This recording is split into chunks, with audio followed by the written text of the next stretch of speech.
Well, all I can say is that there's been a massive mistake made. Massive. I'm not going to go too much into it.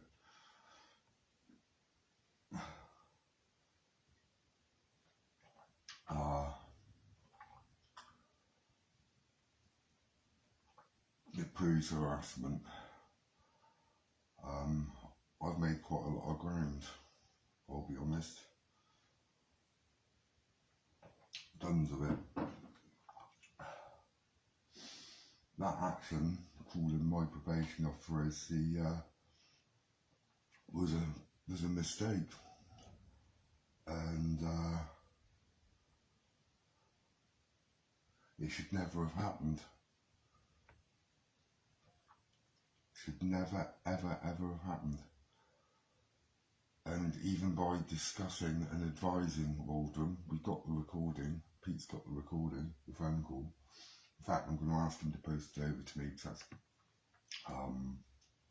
so I can just play it off as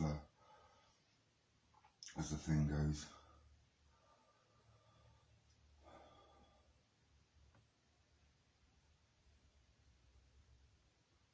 It's a massive piece of evidence that you left on Pete's and mine. I answer the phone.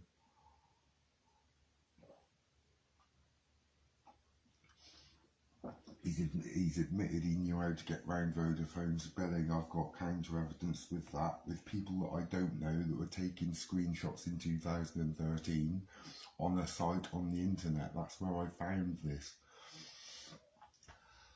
And he might only have one Twitter account now, but you can delete accounts and start again, just like Facebook, right? That was his account at the time of when he was doing all this, but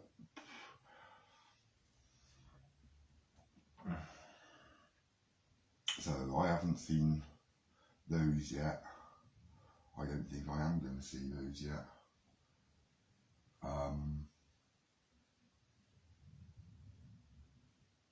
I'm seeking legal advice.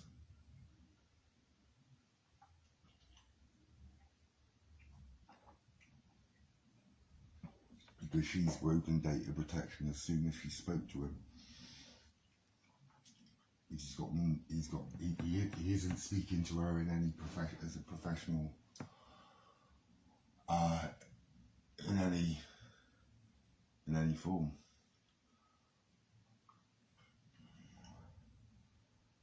I expect he's trying to elicit information out of her, as he admitted, 20 minutes.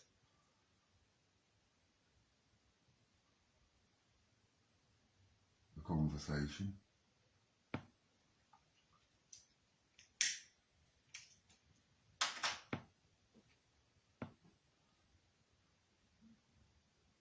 You know, they made so many other errors leading up to that point. Okay, I can either disprove or prove what was in that conversation.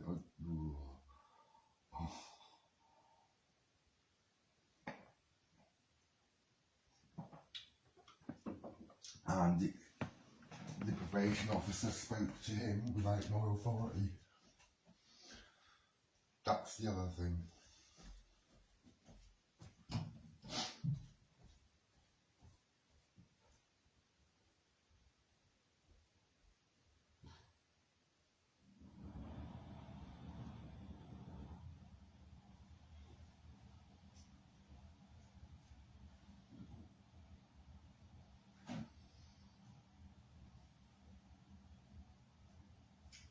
Excuse me, I'm just going to be making a cup of coffee. They've done damage to my life anyway. Well done, you know.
friend Kevin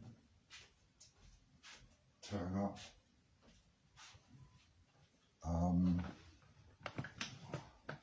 Yesterday,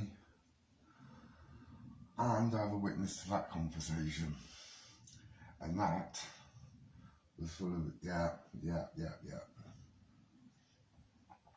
was full of admittances and mistakes and errors. We all make mistakes, we're only human. I said, well, because of a mistake I made, I've got to come into your office. I've got to attend, I've got to attend your place because of mistakes that I've made.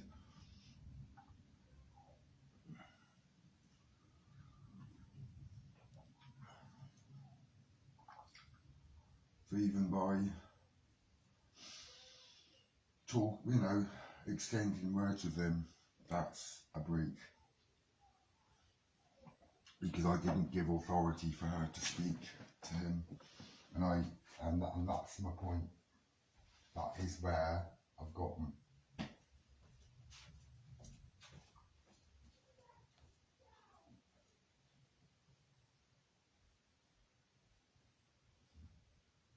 And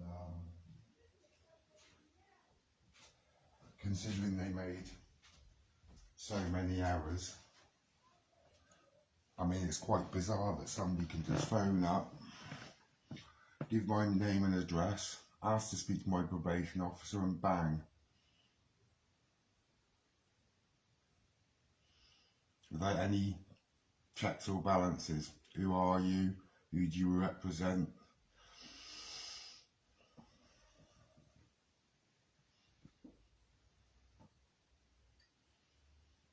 And I've got to give authority for anybody.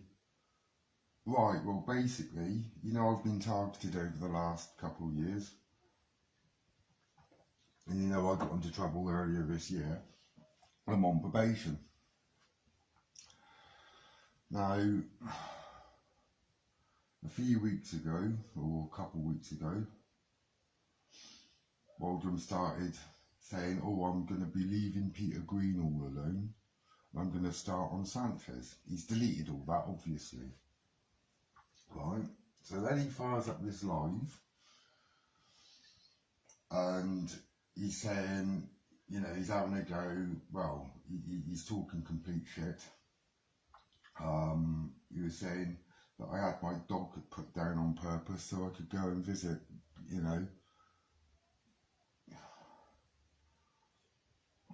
I should never have put that dog down, and if I have had the dog's paw amputated. So he didn't know that the dog was too heavy to have his paw amputated. So he's spouting all this crap about me unnecessarily putting my dog down.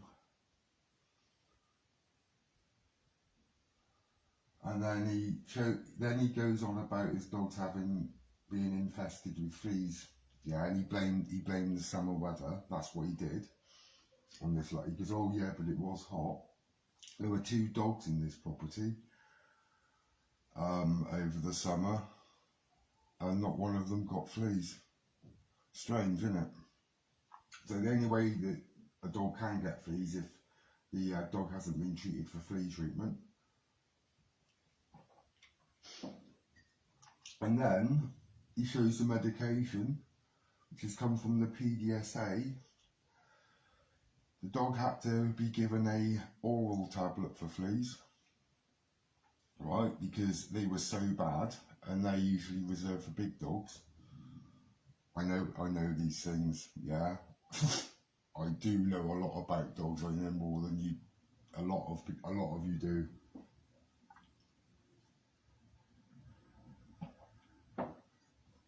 That's why I could get my dog to sit there and not run away and not run off the path, So then he shows his medication. He's got worming tablets from the PDSA, along with the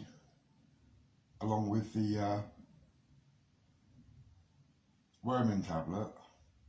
Right, so I just go onto a video, right, I point this out. The front room's painted, this is painted. And well, that wall isn't painted yet, but I'm going to get onto that. So I do that. I don't swear, I don't threaten him. Yeah, he's claiming I started all this, but I didn't. So I've only done that. I said, well, you know, dogs only get fleas if you don't treat them regularly for flea treatment. That's the truth. That's the truth. Dogs will get fleas if you don't treat them for flea treatment. But for it to get so bad that he needed to take an oral tablet, yeah, that's right. That's right. That's all I pointed out, though. Right? And for it to have an oral tablet, now oral tablets are only normally reserved for very large dogs. Yeah, like your St. Bernards and things like that, right? Because, yeah, you can get vials, yeah, but with the size of the dog, it's, yeah, that can be hit and miss. So you give dogs large dogs all tablets. That's what you give a very large dog, right?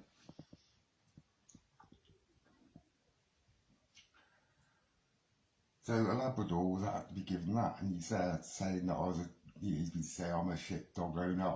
I was walking my dog in for 25 miles in a 25-degree heat. The only time I walked 25 miles with that dog was my sting on Christmas Day. I've never walked him in a 25-degree heat because that's too hot, especially for a double-coated Akita. He's in the garden in the shade then. I wouldn't take him out anything above 24. Because doing so is stupid. Not that he would get it. So, after that, he then said I was cheating on my partner.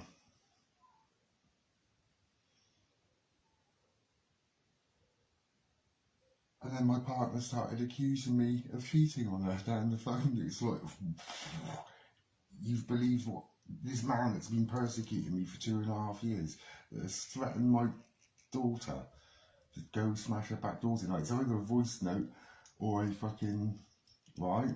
But I'm gonna find it. It's either on one of the other phones or I'm looking through. But it's like looking for a needle in the haystack, I'll be honest. Right? But it's probably on the other phone.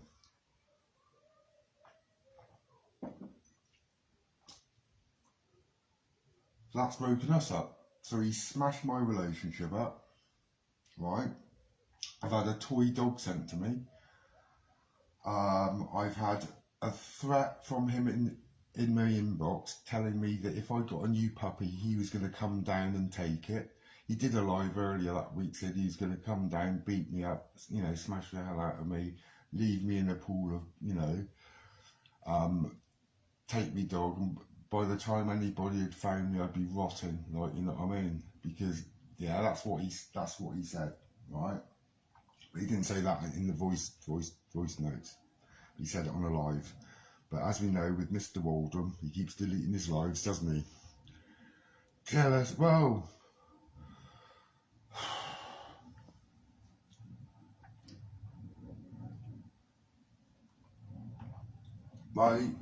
you know, she's a wonderful woman. That's all I can say. She's a fucking brilliant, lovely person. Yeah? But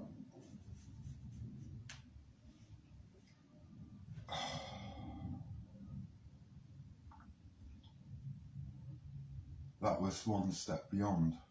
The person that's been targeting me over the last 2 years. Oh, he is very unhinged. I mean, I had my friend here yesterday. He's come over from Wales. He's made me a lamb curry, homemade naan bread, pilau rice.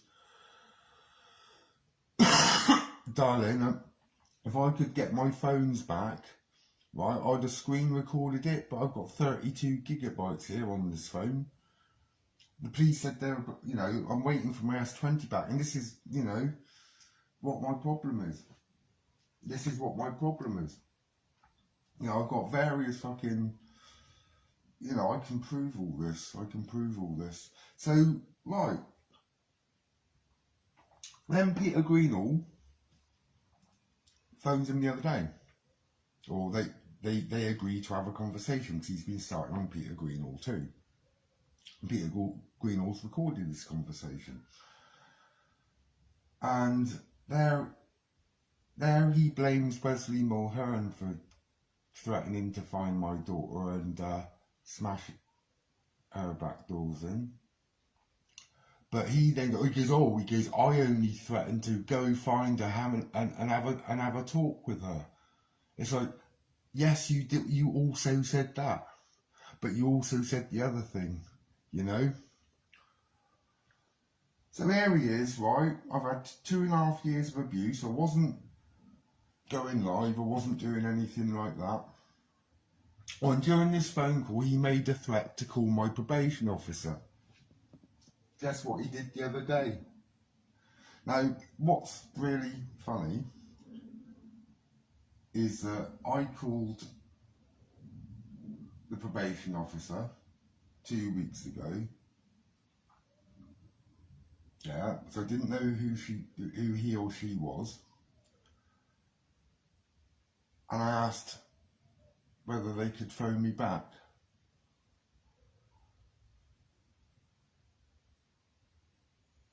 Because I was at that time beginning to get targeted again. Right?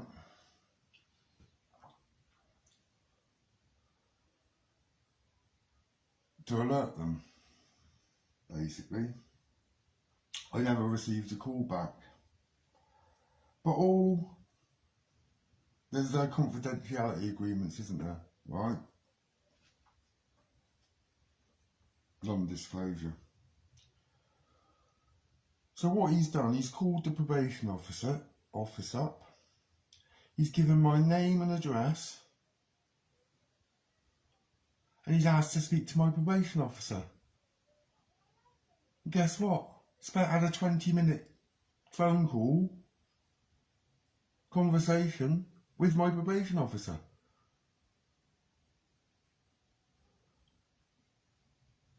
So not only does he know who my probation officer is, which he has no business at all in knowing. Yes, thank you.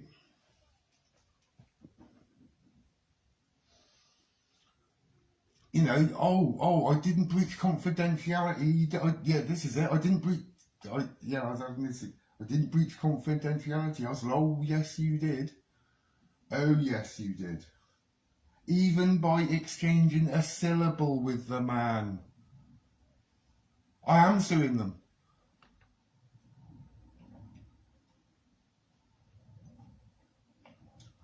They didn't ask.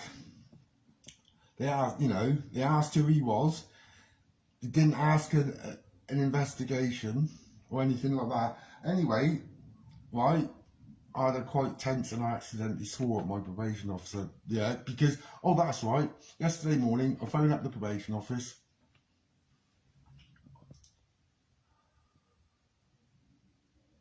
I said, right, I would like to speak to a manager, please. Now, bearing in mind, I called I said at his or her soonest possible convenience. And I explained a bit, my date has been breached and all that.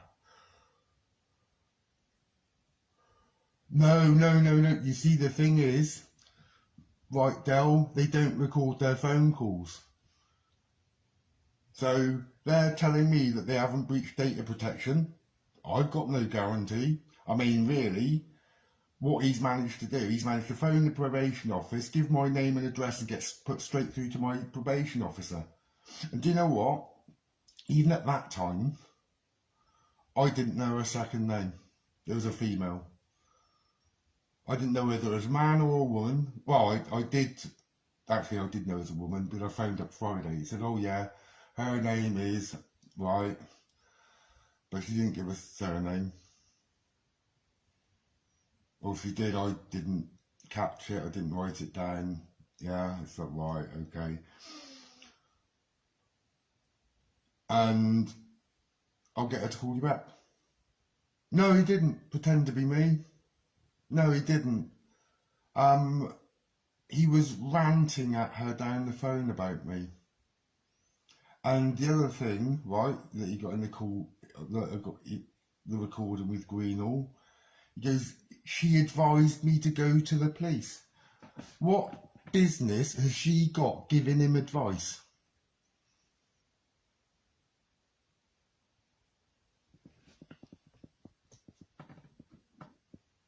How does he know her name? That's a data breach in itself.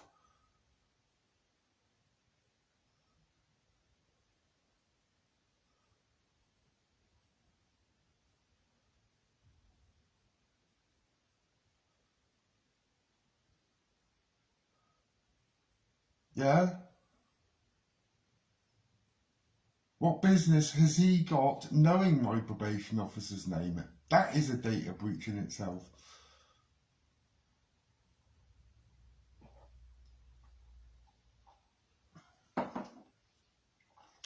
So I used one expletive in that phone call and it sort of, all right, we're not getting anywhere.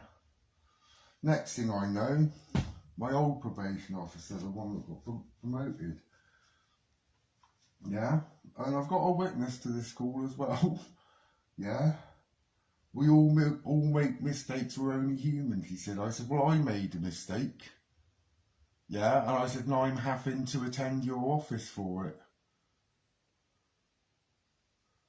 Oh no, I know.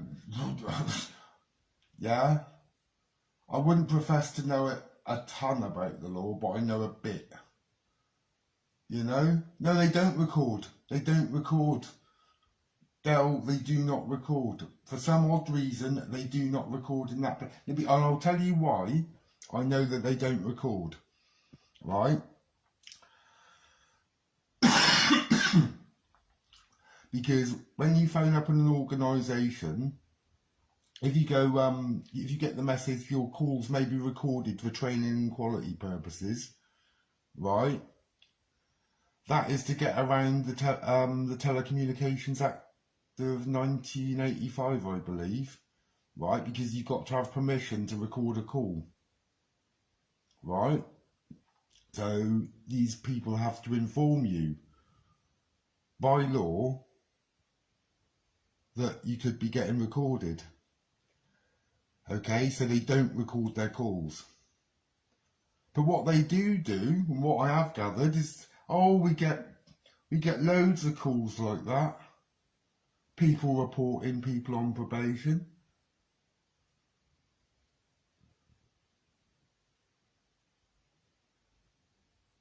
What, and you let these nutters and idiots talk to every single one of them?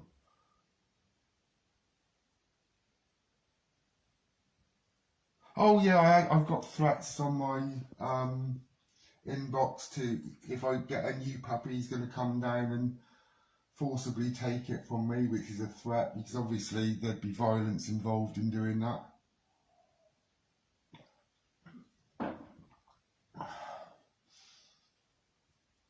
You know, there would be so he's threatening me with violence there. Then he admits, he claims that the Loughborough Kev account isn't his account, that it's a fake. I've only got one Twitter account, he says. Right, this was his Twitter account in 2013, which he deleted. No. Basically, I'm looking to sue them. They've definitely breached data protection here. They've definitely breached data protection because, right, I mean, even through the most basic thing, Kevin Ashley knows my probation's officer's name. Yeah? That's breaching. That I mean, that alone is a breach.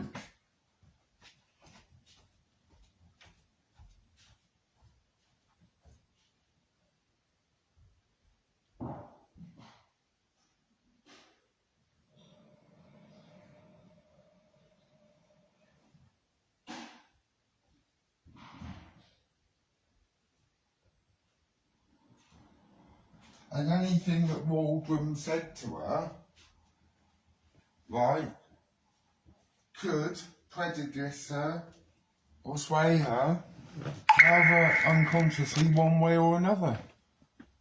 So it could prejudice the way that she treats me after what he said.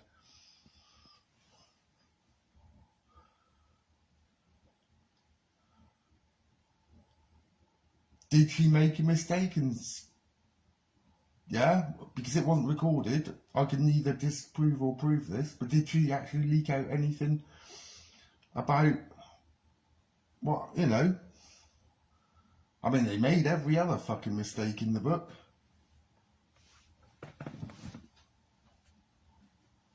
So they have broken data protection. I am going to sue them.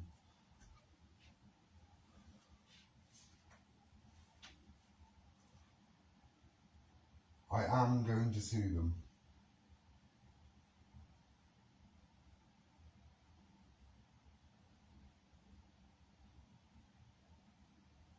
And I don't think that a face-to-face meeting with this probation officer should actually take place, because that's the officer that I've got an issue with, and I quite rightly have an issue with.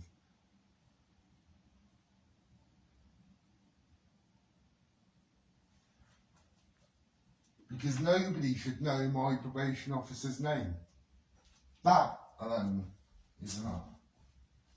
But he does, and what takes the piss, right? I still don't know her second name.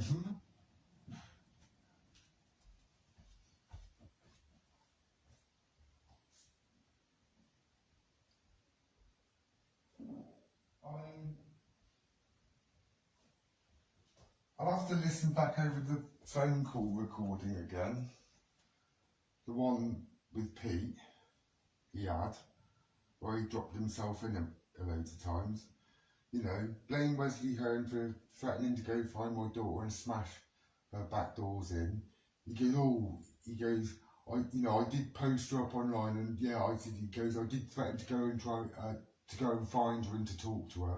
He also made claims that he was talking to her too, and I believe that's all in an inbox.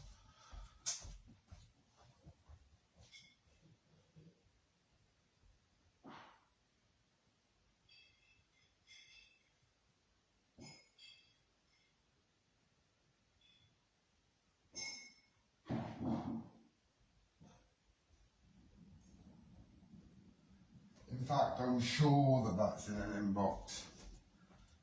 So, although I can't get onto the other accounts here, right, as soon as I get my devices back, I can, then I'll go through every bit of spam which I've got, which is fucking a mile long.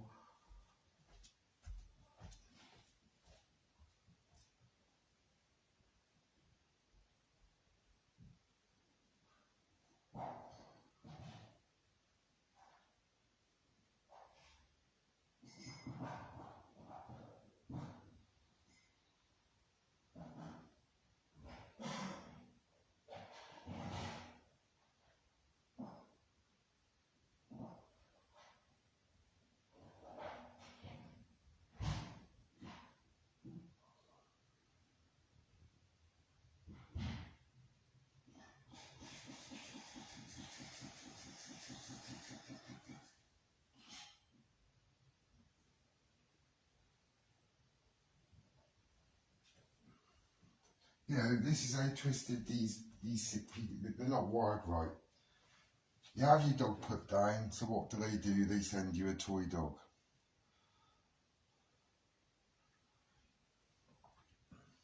I've no, yeah, when I get my S20 and S10 back, I can record phone calls. The view from the window is quite wet at the moment. The view from the front window is a bit, the front window's got a further reach, but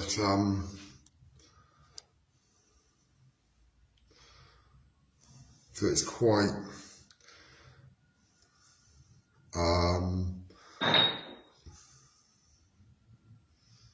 it's quite grey out there, you know. So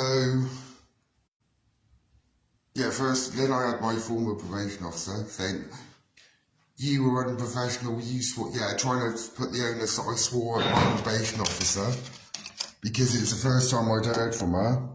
I only swore the once, actually.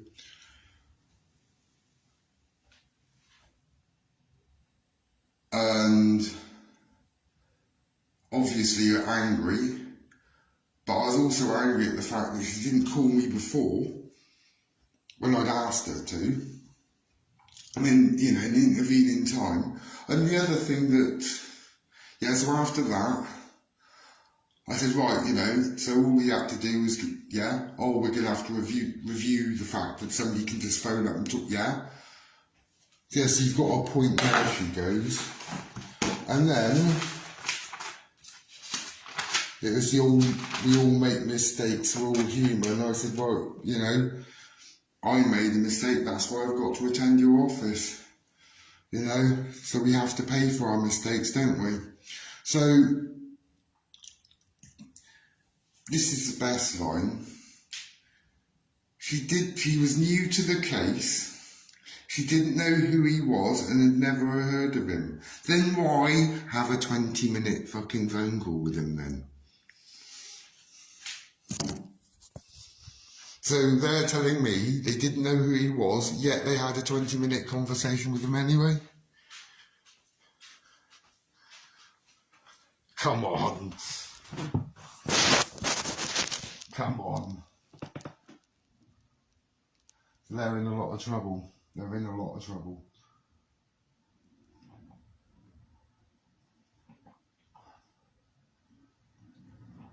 And I ain't taking no out of court settlement, not with this one.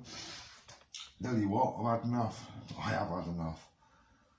But instead of spiralling down like I did last time, I'm dealing with it.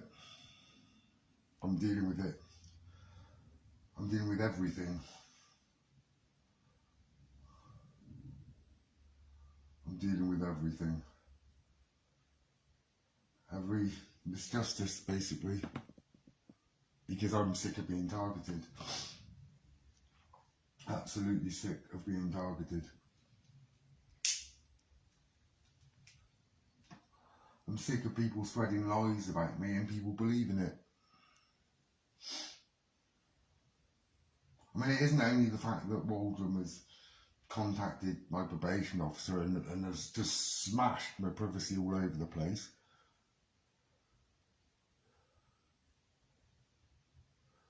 Yeah. Now, if this person had identified themselves as a member of the NHS or a psychologist, a psychiatrist, a counsellor that was actually dealing with me and could give relevant details of their organisation, where they were based and things like that, you know what?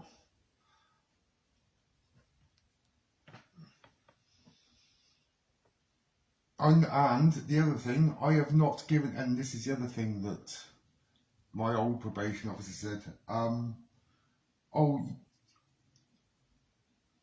I said you had no authority to speak to him. And he goes, oh yeah, well, you know, when we see you, you know, you can tell us who we've got authority to speak to or not. So it's too fucking late now. Too late. I make a mistake, I get punished. They make a mistake, guess what? They get punished. It's that simple.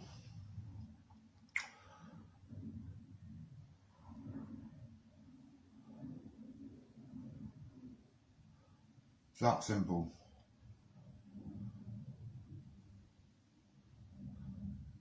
Yeah, so I'm her case. She is only meant to be speaking to me.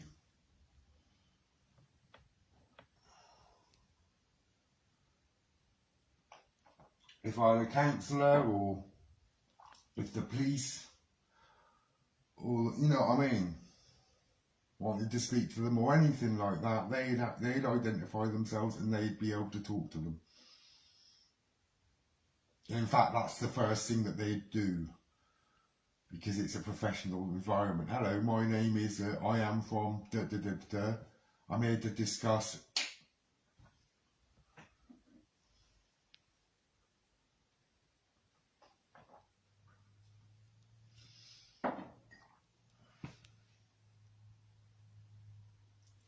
Not just phone up, give my name and address and go, here you are, then speak to his probation officer. What the fuck?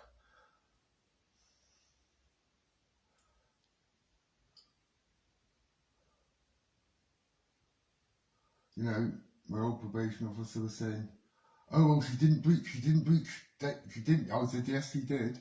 Yes, she did. I said, well, I said, listen, I said, I'm going to be taking a look into that, and of course she has. And my probation officer, well, my former probation officer knows she has.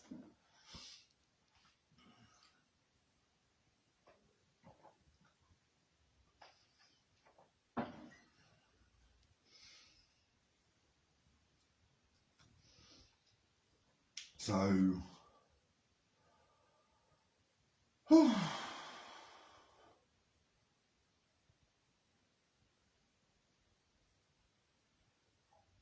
I just don't know. Why me?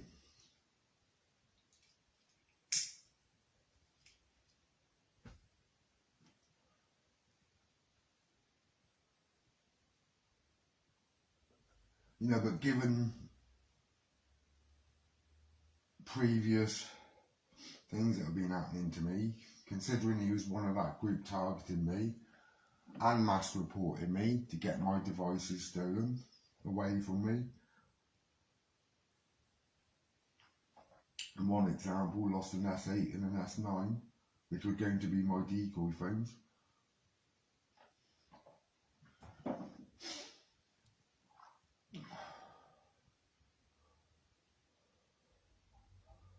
So I'm going to get back to that. I'm not going to let these bastards stop me doing that. Let me put it that way. I'll be getting back up on that horse once this is fucking sorted.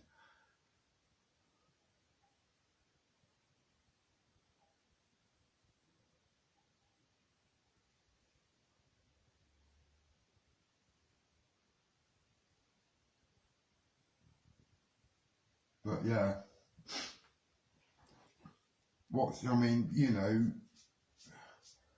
the conversation that she had, Waldron claims is 20 minutes long on the call. Well, I don't disbelieve that, because, again, I was told he was ranting down the phone at her. I'm not getting overwhelmed with it. No. I'm not getting overwhelmed with this. I'm not the man I was.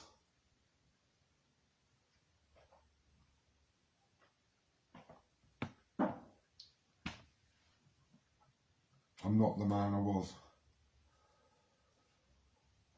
Not that wreck, anyway.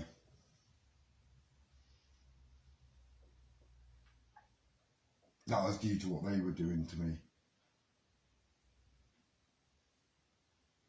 And the thing is, right, I'm a happy drunk. Normally it's like da da da. But that happened to me, and all that happened to me. Fuck my life. And I haven't been well for a few years.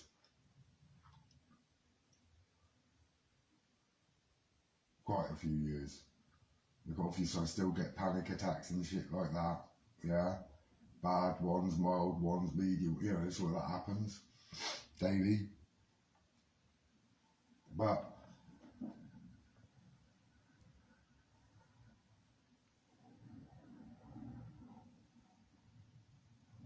you know,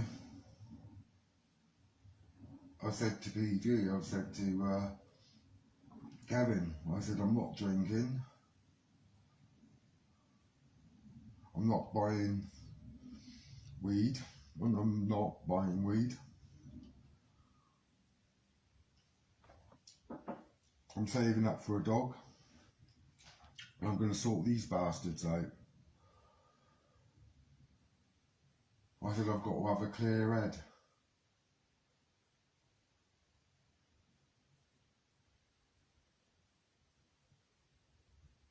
I'm not even drinking on my birthday. I'm going to maintain a clear head.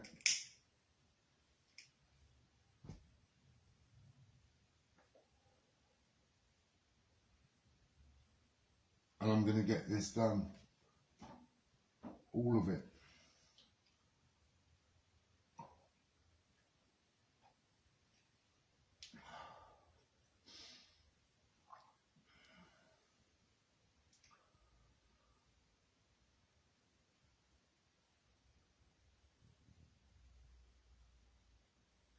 It's also another bow on the string for harassment if I choose to go to the police about this.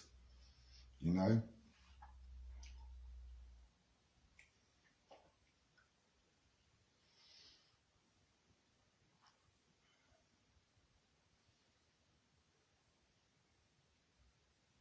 It depends what a probation officer says. In fact, I'm going to have to speak to a solicitor about all of this. This is bollocks.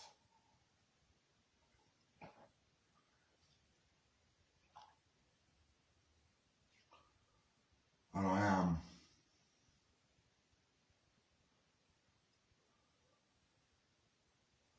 That's happening Monday. I think I'm just going to try and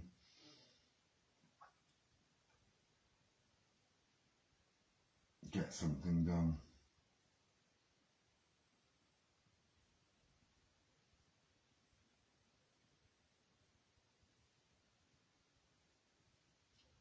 Because I'm not going to be their target anymore.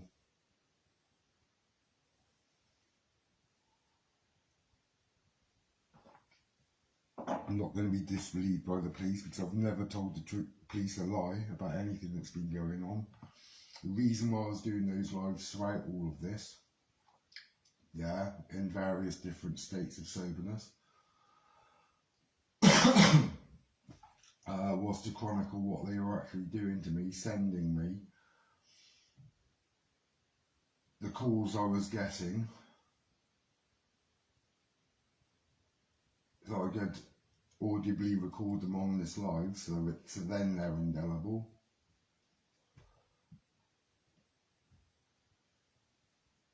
It was just to chronicle what was happening to me.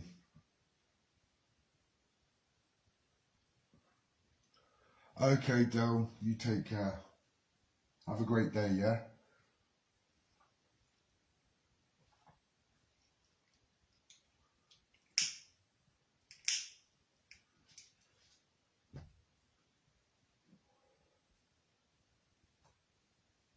I think they know they're in trouble.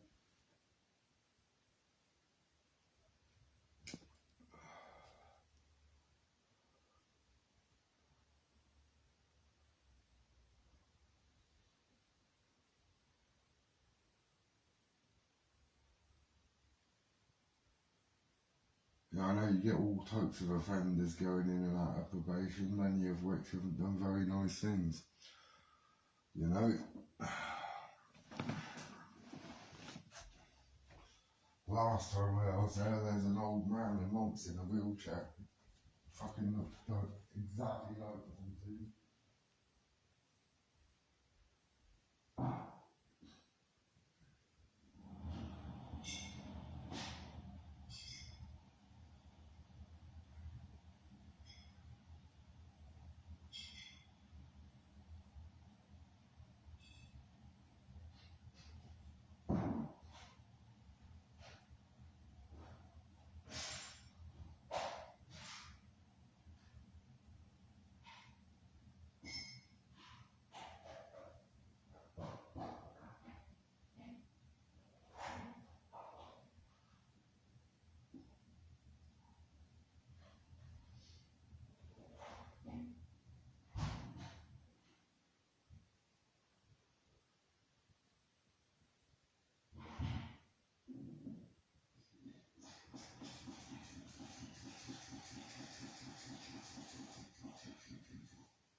But you see, you know, there's harassment, which, yeah, but then, you know, there's this different level harassment going on. Phoning the housing officer, calling the RSPCA, making total shit up about me.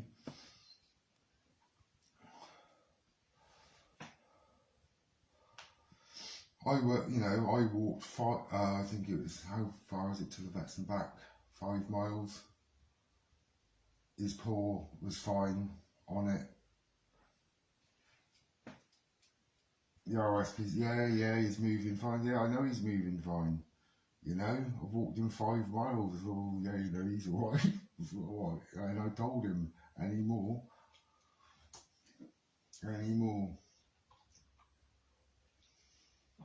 Of that. Then, as much as I admire the charity, I've told them I'm being targeted.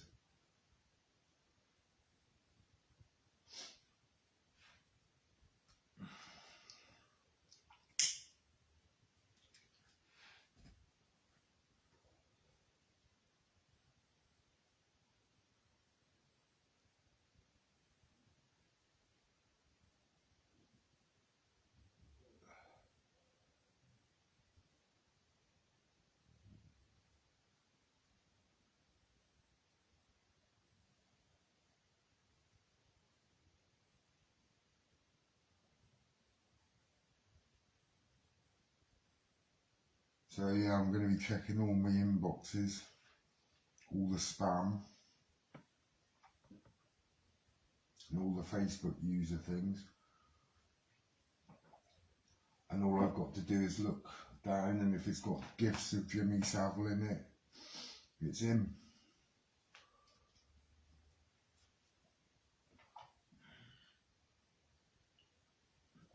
That's another job I've got, and in that, I believe, is where the threat was made. It was in my inbox.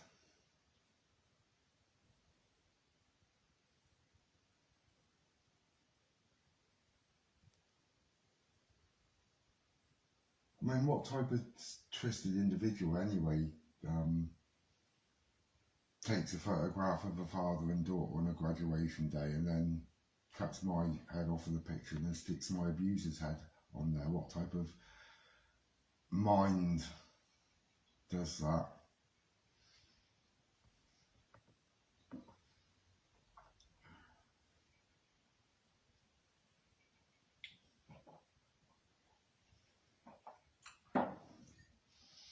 And sicker still, what type of individual posts that type of thing?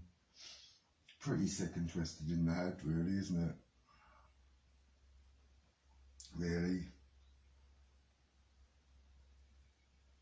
And everything you've done has been very sick and very twisted.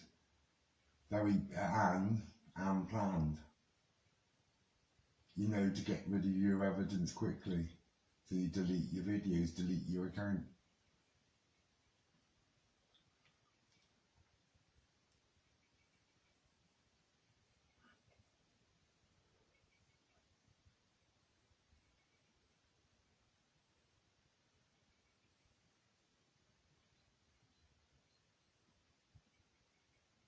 Oh, and the other part of this is the £150,000 fraud.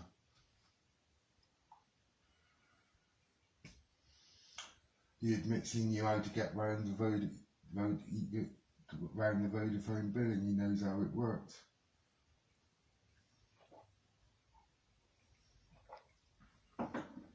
We've got him on his old Twitter account, one that's been deleted, yeah, which seems to be a running thread in his life, especially with his Facebook accounts. He's always closing them down, deleting them, then he's always booting new ones up.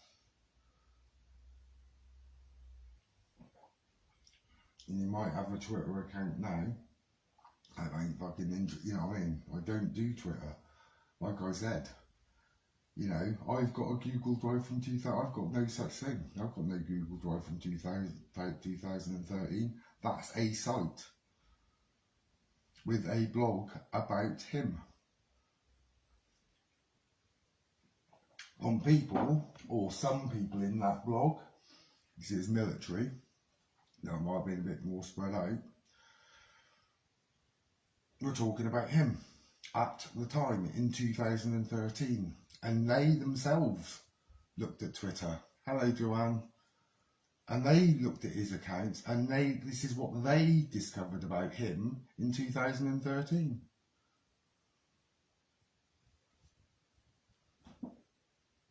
And in fact, it was fraudulent. And like I said, that blog spot alone, yeah, saying, oh, and then you're saying, oh, it was a fake Twitter account. It isn't, it's an old Twitter account. It's a Twitter account that you had, right, in April 2013, which is not the present one that you have now.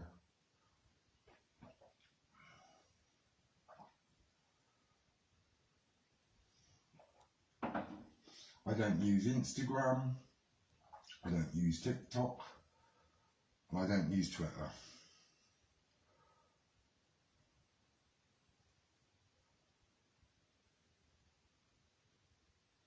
Because what's the fucking point?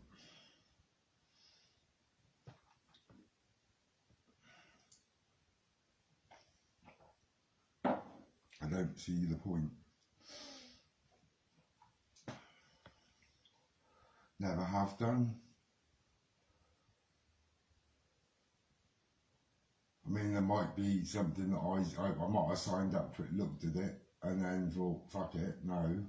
I think I've done that. But I've never actively posted anything in there, got involved, looked. Yeah, it isn't on my phone. It never, I mean, apart from the time when I downloaded, obviously took a look, and I thought, nah, uninstall it and forget it.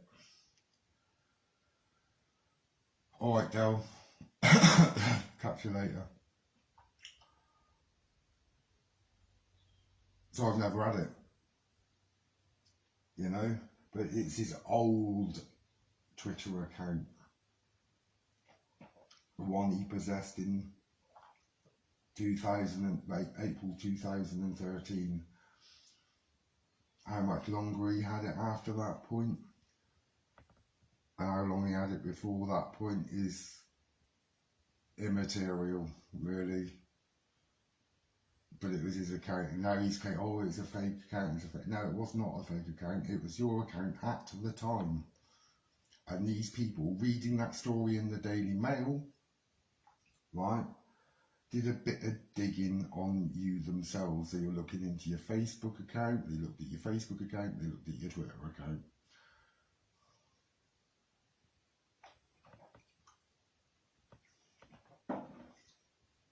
Because I think we were all a bit greener behind the ears about internet security, all of us back then. You know? I'm still a bit green behind the ears, back behind the ears now with it. I'm a technical, I don't know.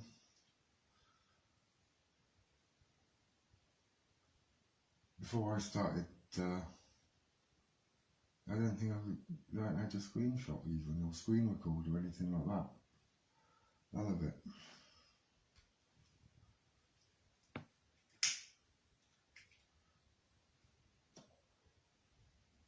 It's just a thing that the phone does, screen recorder. I, dismissed it. Who'd ever need that?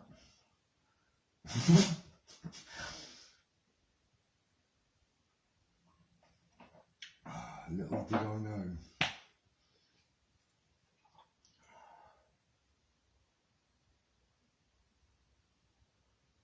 But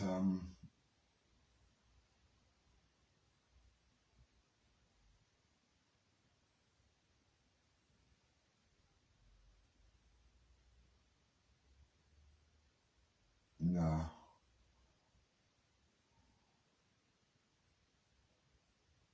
If I'm advised to go to the police and report it through a solicitor, then I'll do that.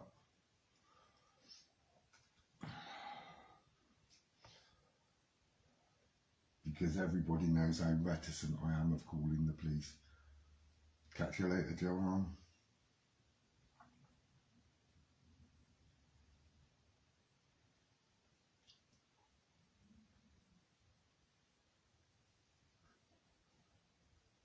So, that's where we are.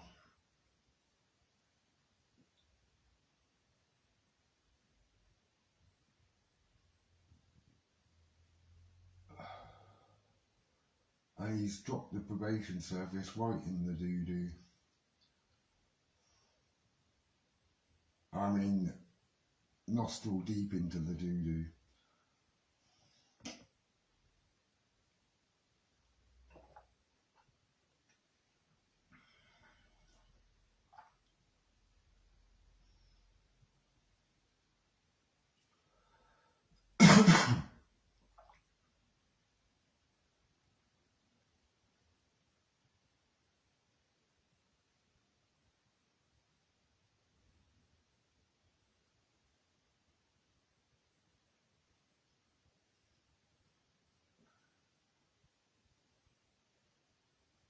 And he deletes these videos again, and then he'll tell you, he started it first. It's like, you what? This is what I get all the time. They delete it. He started it. It's like, fuck off. Don't.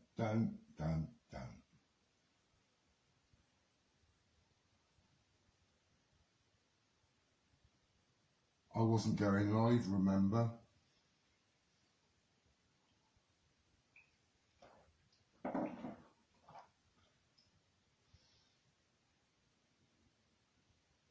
I just wanted people to see my front room and discuss why your dog had fleas after the disgusting things that you've been saying about my dog over the years, and the disgusting thing you've been saying about my daughter, even threatening to go, you admitted that to Pete on the phone, but you did go one stage further, and it wasn't Mulhern that said that.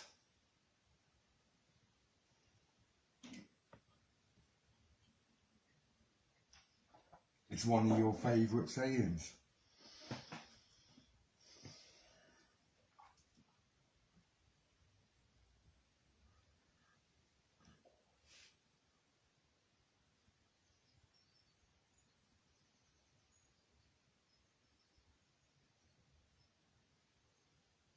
But I know I've got it somewhere. I know I've got that somewhere. I know that I know that I know that I know that I know I've got it somewhere. And I will find it. I haven't even I know where I'm at. But I haven't even scrolled through a quarter of these screenshots yet. After I've gone through all of those, which I am going to be going through those today.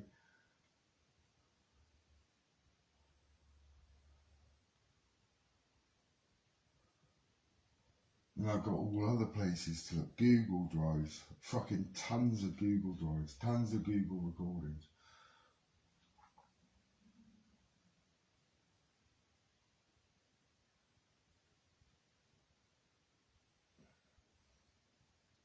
I've got all my lives on Facebook.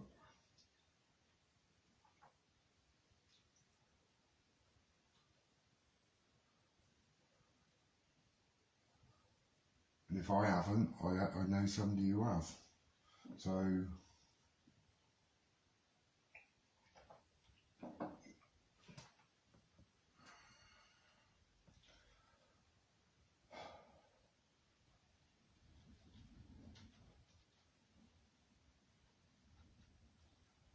well, I'm not giving in to these cowards.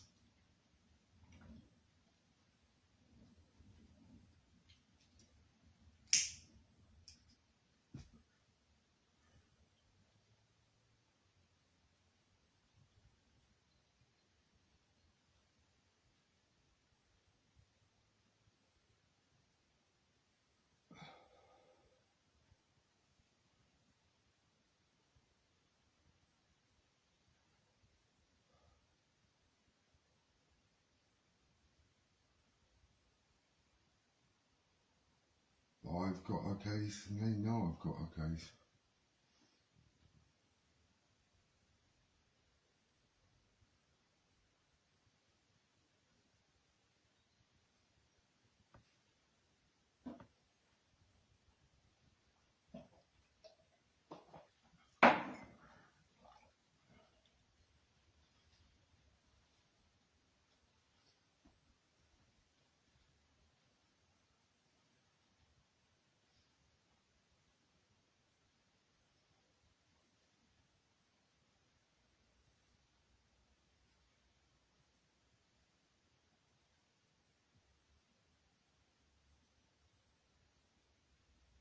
Even with Waldron knowing her name is breaking data protection.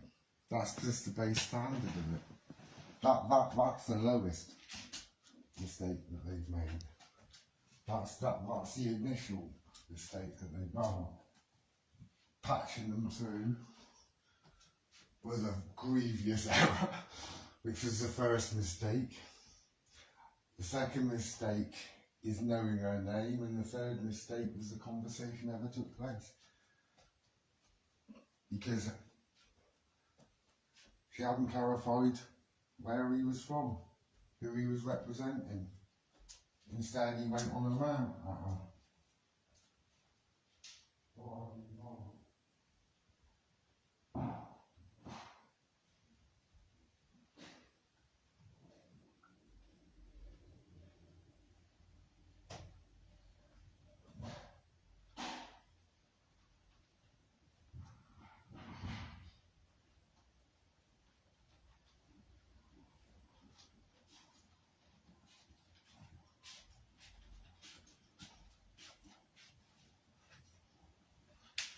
You know, I know a little bit about the law.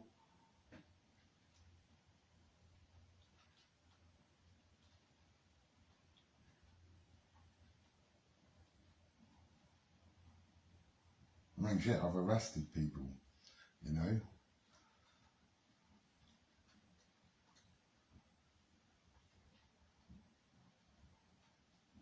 You know, I know the Consumer Credit Act.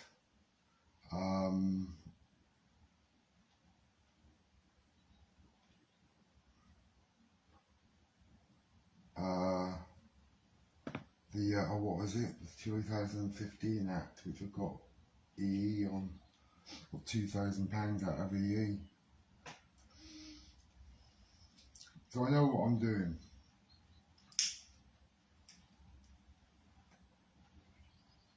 I don't know the ins and outs of the Criminal Law Act of 1967, although I do know that within that encompasses the or takes over in statute from the 1715 Riot Act, which is incorporated into the Criminal Law Act of 1967. Yeah.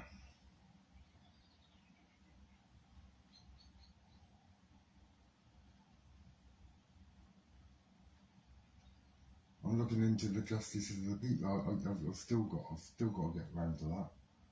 The justices. I want to read that Act of Parliament, the Justices of the Peace Act, and I've read a bit of it. It's like, got to read that again. Maybe this time absorb it. The Justices of the Peace Act, 1351.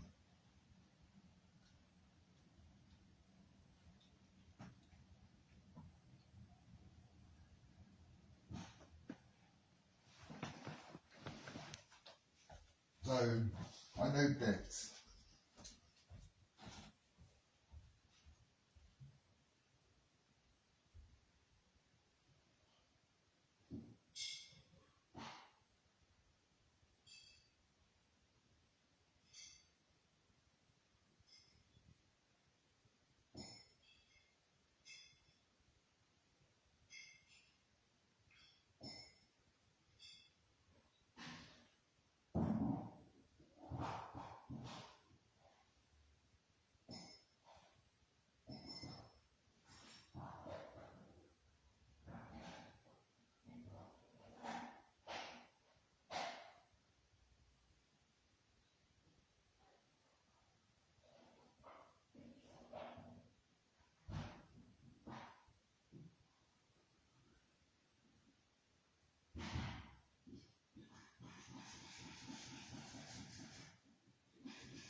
And she didn't have my authority to speak to him.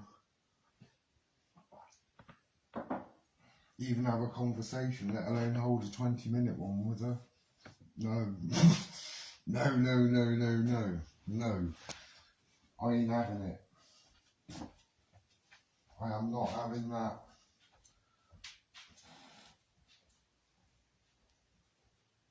Absolutely no way in God's green earth am I having that.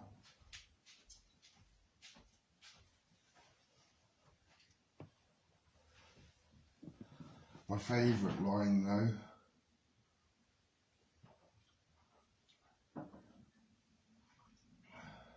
what was it I got? I did write it down.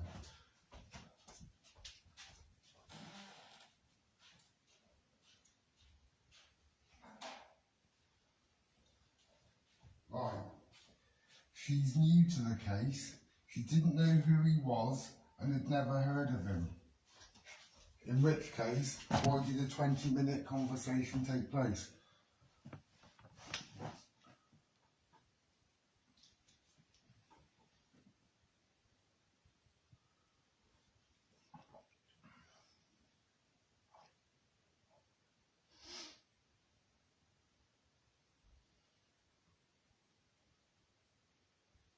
I asked whether they recorded the calls. They said no.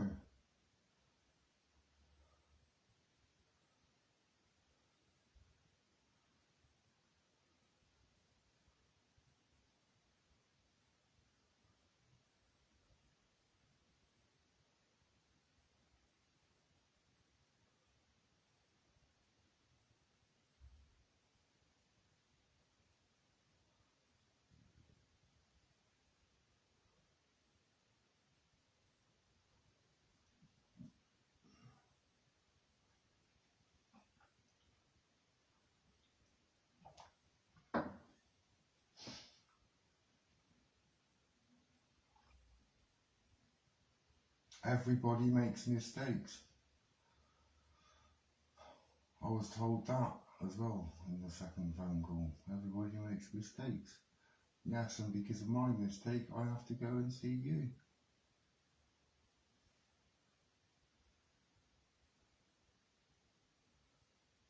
Their mistake was talking to that thing.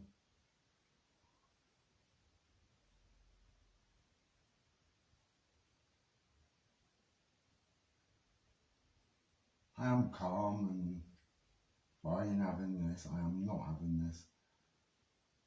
No checks, no balances, no fuck all. Shouldn't have been patched through. He shouldn't know her name.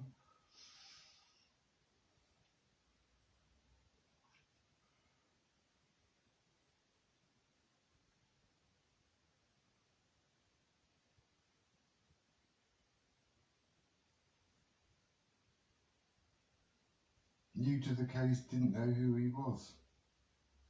Because she'd never heard of him. So then why spend 20 minutes on the phone with him then? Morning, how are you?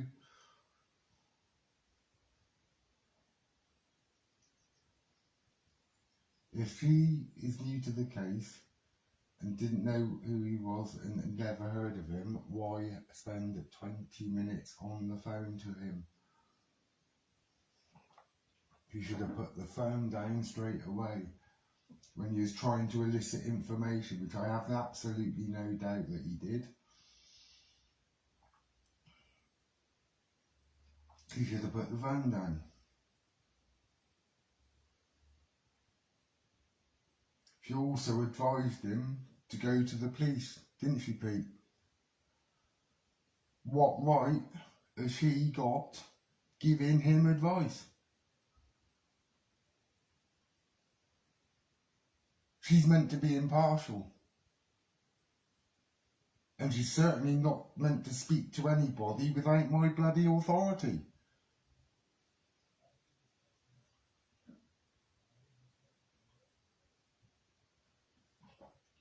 And that's the crux of it. That's the crux of it.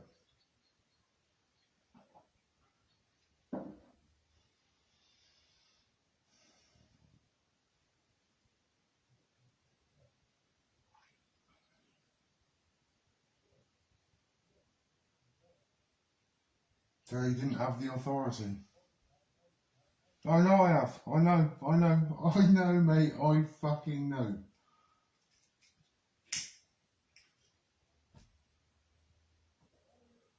Oh, well, she didn't breach data protection during her phone call for him. I said, well, do you record the calls?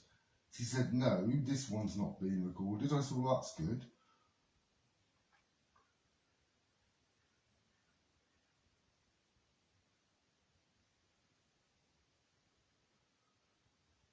If there's any conversation in future, I'm going to lawfully inform them that I'm recording this call.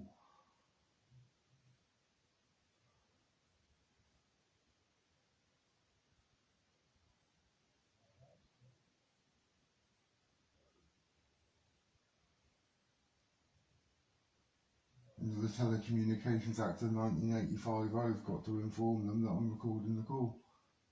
See, I know that bit of legislation too, strangely. Don't know why.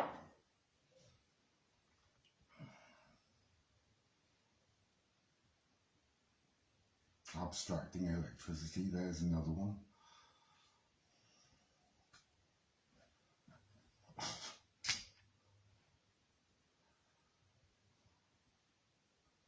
And reading that book. He claims he reads a book which is totally unreadable. Seriously, it is just unreadable. I know what book he's on about, and I have seen it. I've looked inside, it's like, what the, it's just like, I'm not even going to try to start looking at that. Let's put it that way. Yeah? It'd hurt your brain. But I know what book he's on about. Yeah? You're saying, oh yeah, I know the law. You know, I read this book every year. It does come out yearly.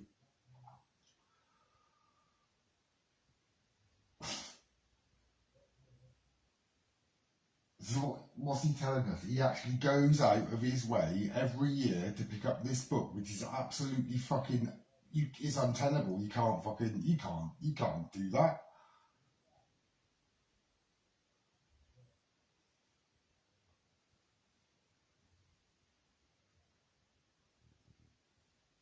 As far as for reading it cover to cover,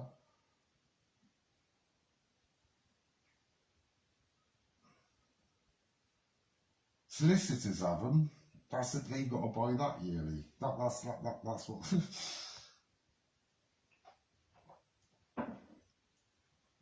And they know how to use it.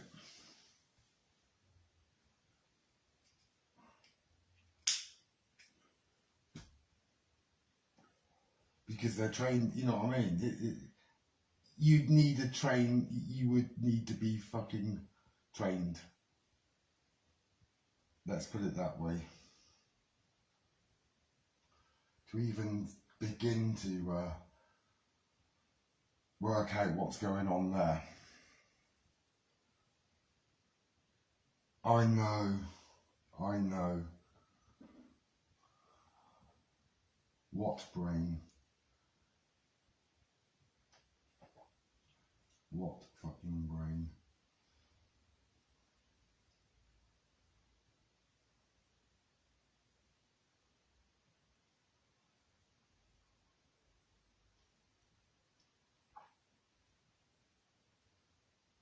You know, this is, I was going to say a man, but let's drop that adjective. Thing has been giving me grief for about 4 years. I first blocked him in 2018, and I've been blocking him ever since.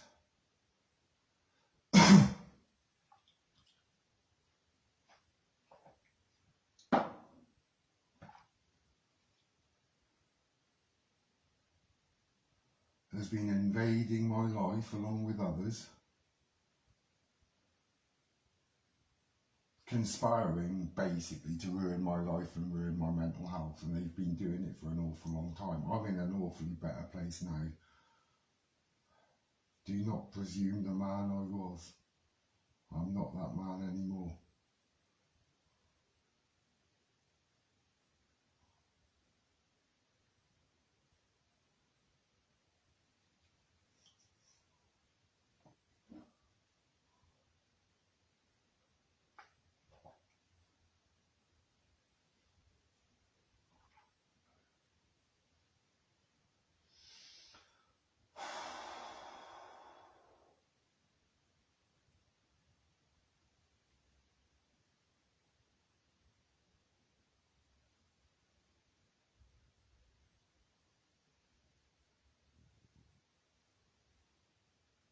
You know, his words a couple of weeks ago, I'm going to leave Pete alone, I'm going to start on Sanchez. They were his exact words.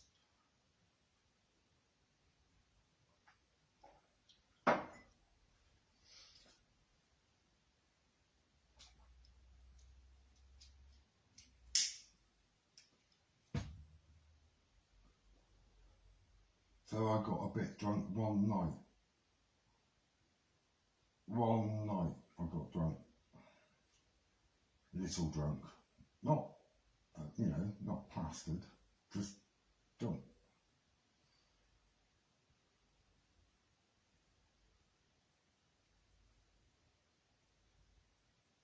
But, bar that, I haven't drank in weeks.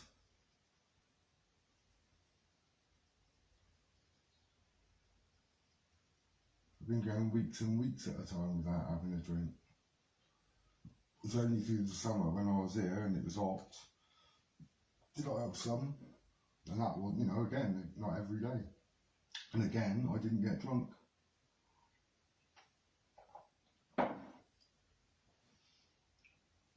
Tipsy on a couple of occasions, but not drunk.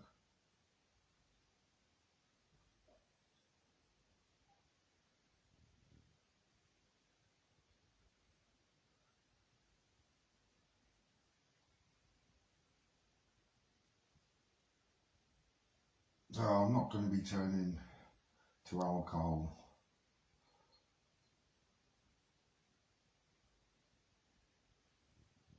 I am saving for a dog. A puppy.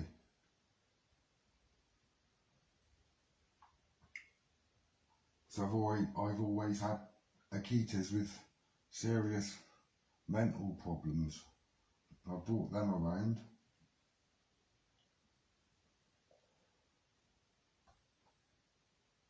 You all saw Huey. He didn't go anywhere. He didn't run off. There's no, he could have just run off. He didn't. He knew not to.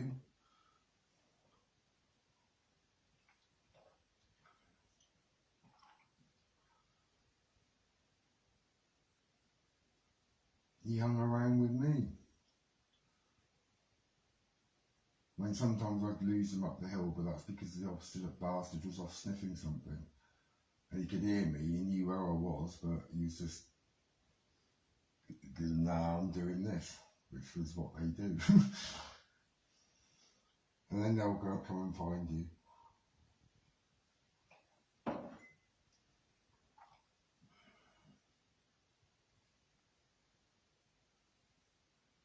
But there are hundreds of people that went for Hachiko, hundreds. And this guy that I had him off genuinely wanted to have his best interests at heart, yeah? And it was free to a good home, and people were calling him up going, when can I pick the dog up? When can I pick the dog up?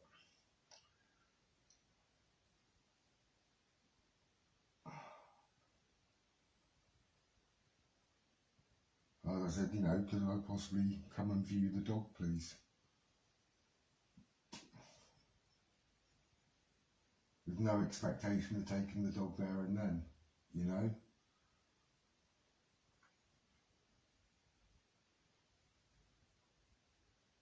And the second time we went up, we bought him some marrowbone from the motorway service station, my favourite one, Gloucester. I wanted to go to Cairn Lodge as well, its sister one. Never mind.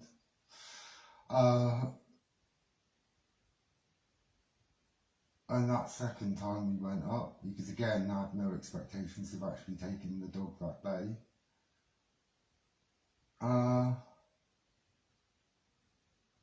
We did.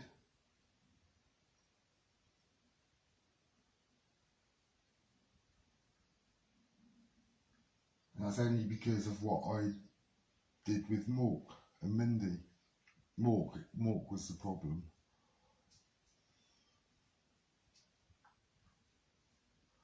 Mork was the problem. He was worse than Hachiko.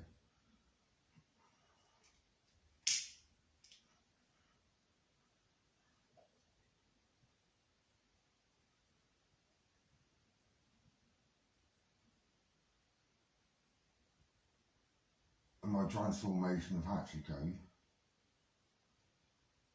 got me accepted into the business, but that went awry because my relationship broke up, because I was working away from home. I was working overtime as well, just to get a war chest of money up so I could run the business and have a cushion of cash there.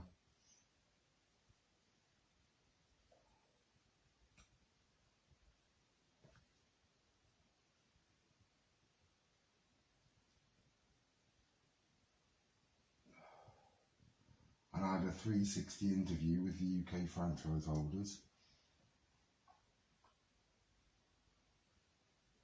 I had the finance director, the financial directors, marketing directors, and the franchise holders. And they were coming in and out, yeah. And they're asking me the same question, they were checking my communication skills and shit like that out, yeah. And asking me the same question, you know what I mean?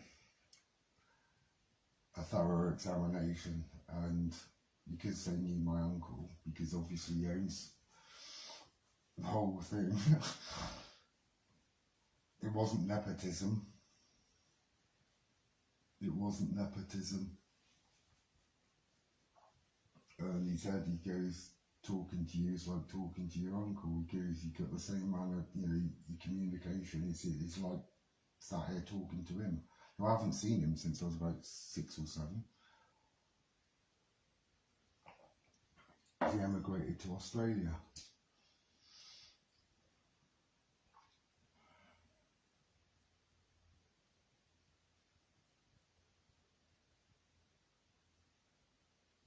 I don't know anything about dogs.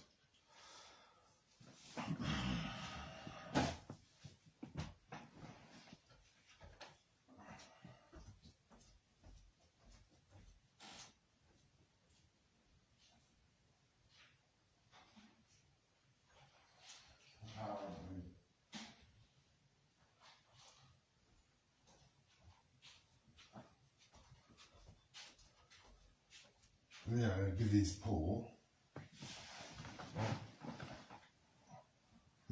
The vet did say when that goes,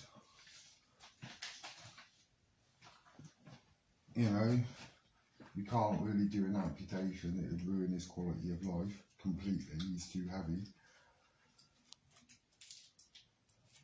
So it'd be no other option but to put him down.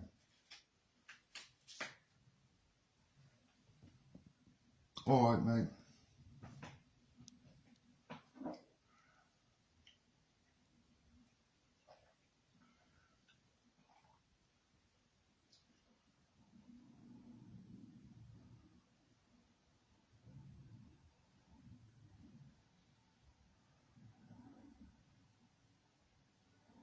So I'll phone in a vet and get some legal advice.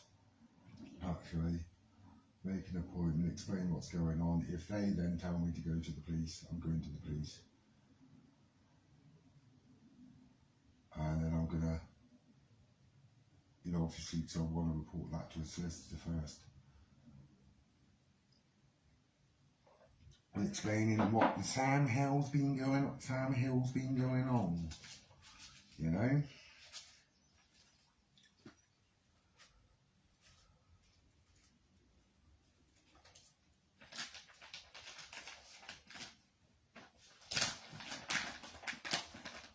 I've had a lot of good advice this week.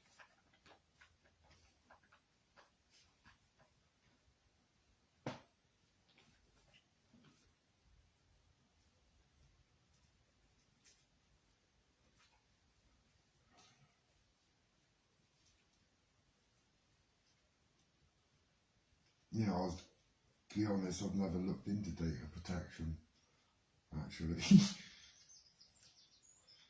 But now I have.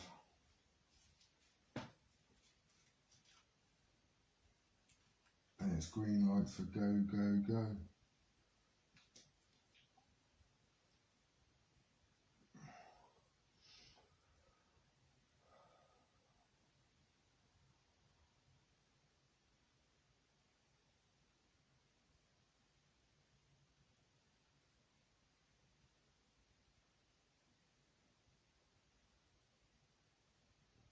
It is.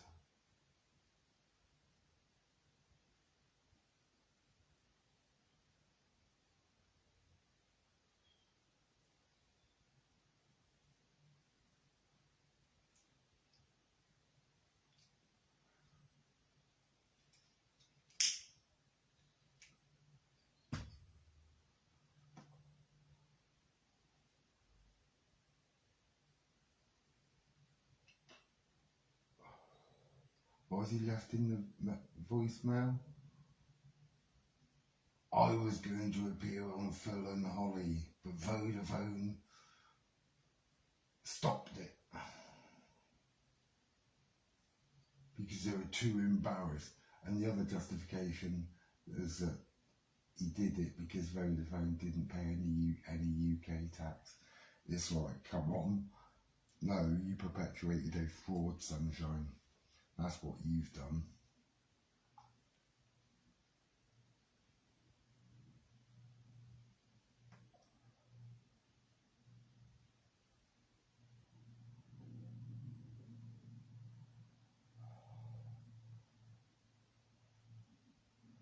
And then your Twitter account, your old Twitter account, can't tell that's a fake, that one's just me made up. You know, I've had no Google Drive. Do you know what? I didn't even fucking know what Google Drive was in 2013. That's the goddamn truth.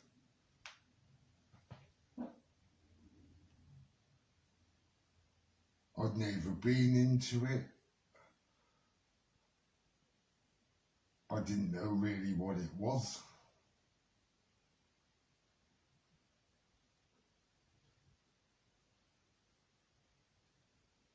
Yes, I had the latest phone, but I didn't know what Google Drive was.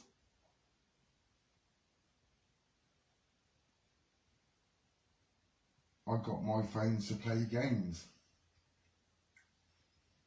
at that time. I wasn't interested in what Google Drive did.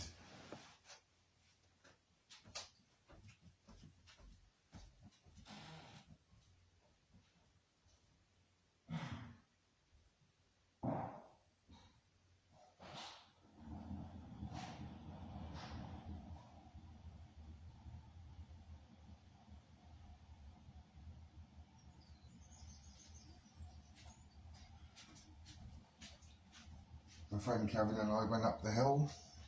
He's edible, so I'm gonna do some mushrooms on toast for breakfast. I'm gonna maybe take a walk and clear my head and try and find some more later on.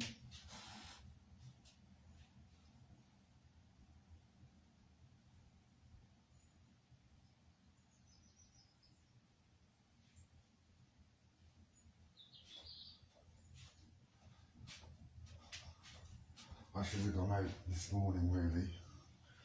Should have gone out this morning.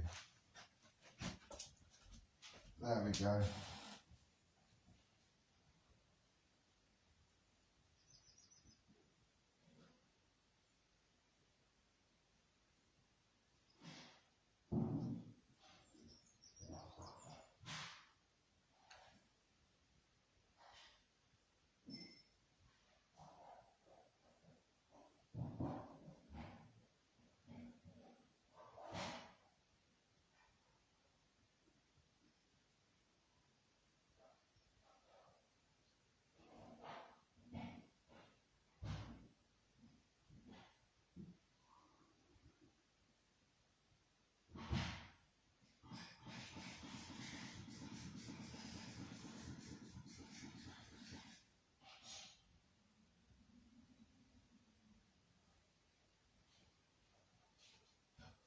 What I think they will advise me to do though, about recent events, is actually report it to the police. But I want a solicitor, obviously, there at the very beginning before I frigging well start doing this.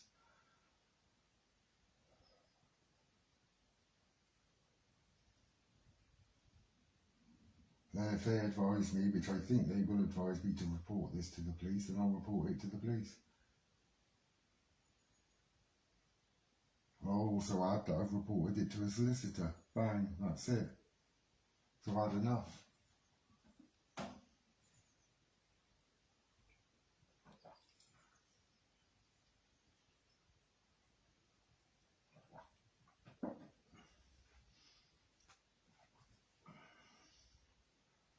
Then I need to get onto the data protection thing.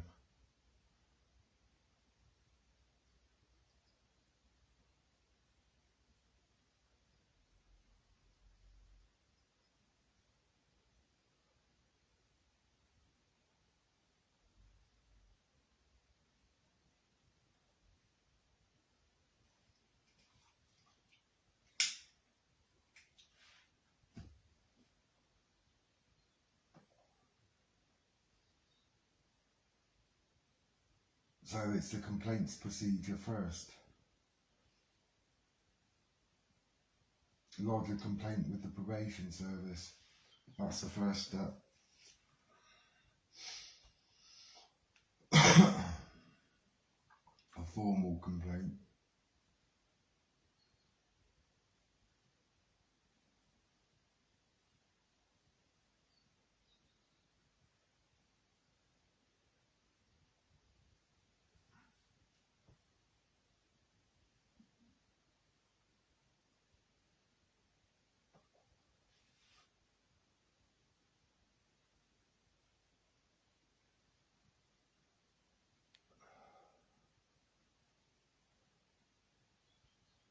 But she had absolutely no authority to speak to him at all.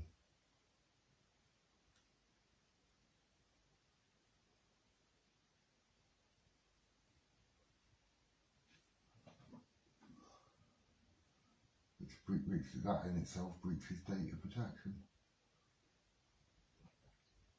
The person that's been targeting me for the last, God knows how long, within a greater group of people. I don't mean greater as in, yay, great, I mean greater group of people. Just, I know Morgan's a bit dumb.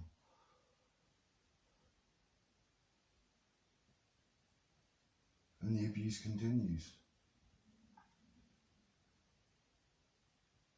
Not gone live for months. And all I did was pointing out your failings. You were there sort of like saying all this and that, all that, and about my dog. And then in the same live you flip into a missive on how your frigging dog's got fleas.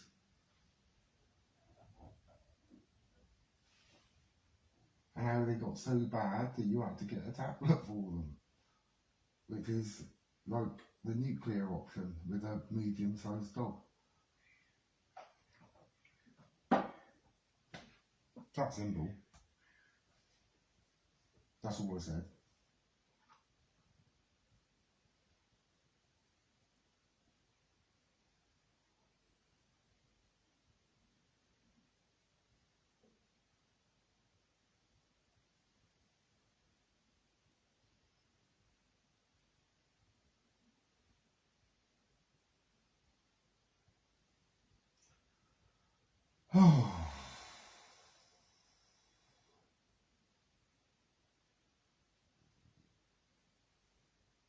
Because it's not only that either, I've got to put a stop to all of this.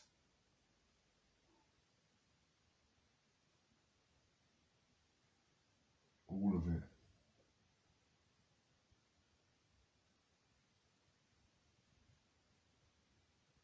Otherwise I'm never going to have a peaceful life.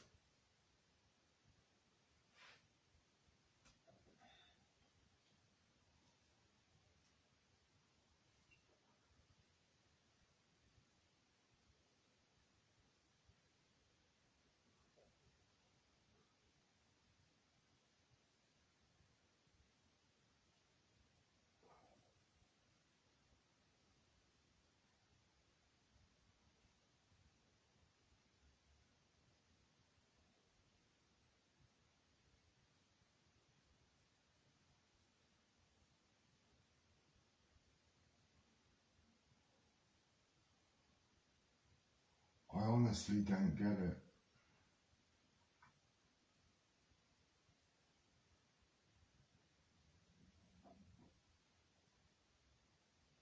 They're adults, not young adults, adults, supposed adults, have taken so much time and so much trouble mass reporting me to the police, making my life a misery, sending me shit in the post.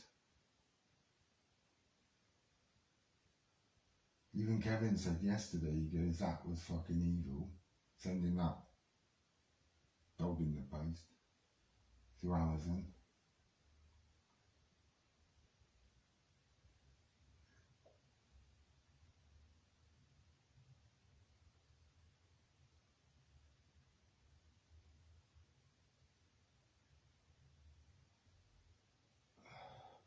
Nappies, fire blankets, threats of arson, threats to poison me dog, threats against me daughter,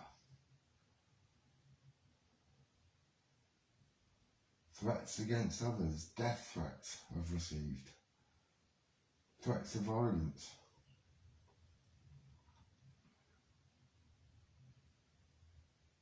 threats of arson.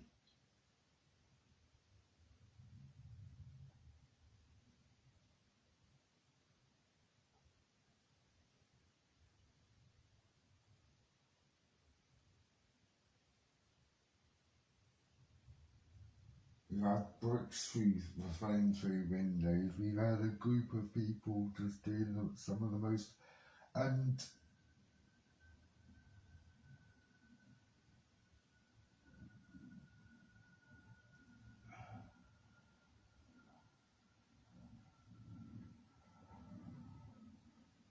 the thing is, they don't stop.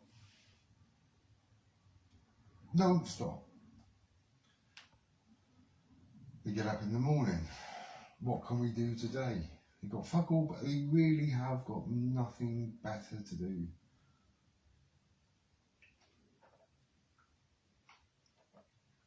I know what, I've got a good idea. Let's send Sanchez a toy dog. It's a what the fuck are you thinking?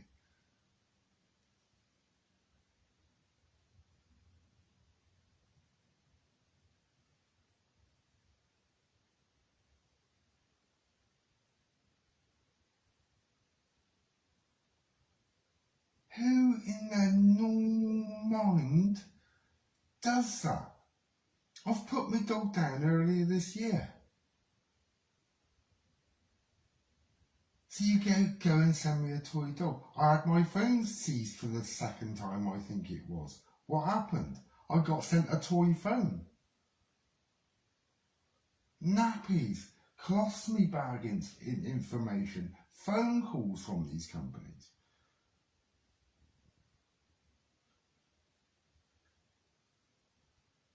Funeral insurance literature in itself, which is a death threat.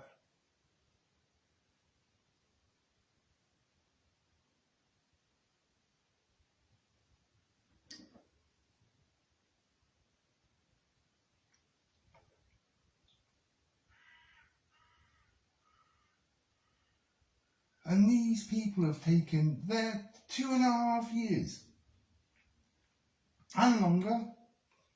Peter Greenwald's been targeted for 4 years, Joanne Ross at the same amount of time.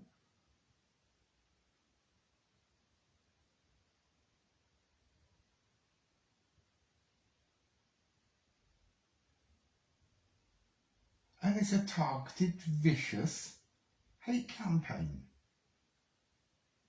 And they're all working in collusion.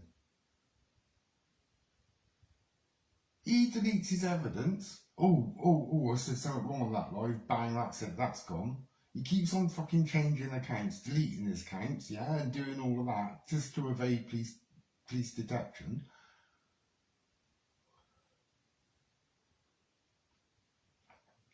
I've got him saying on a live somewhere, I know that's on Google Drive, that he uses burner phones.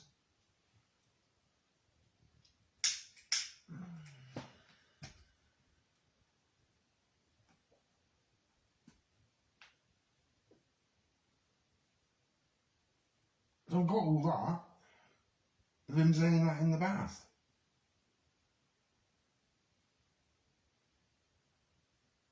See, when something sticks in my memory, when I know something definitely has happened, it's my memory. I've got the memory of an elephant. Trust me. No matter how drunk I get, how out me fucking tits I get, I always fucking remember every single bit, without qualms, without trouble. I remember things from conversations, aggravating conversations from fucking 32 years ago.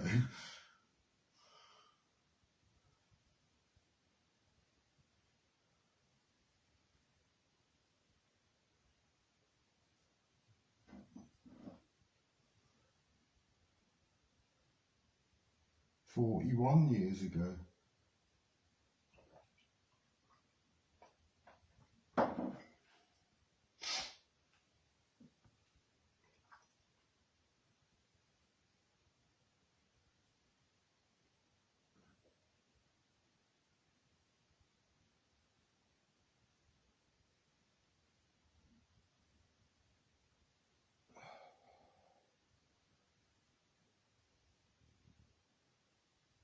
Yeah, I know what was said. I know I've got it somewhere. I know you made that threat. I know I've got it somewhere. I know that I know that I know. And by you trying to fucking transfer that blame onto Wes, I mean, I know he's sick. I know he's just vile. Your friend is vile. You know what I mean? Kevin, that was your friend. That is your friend.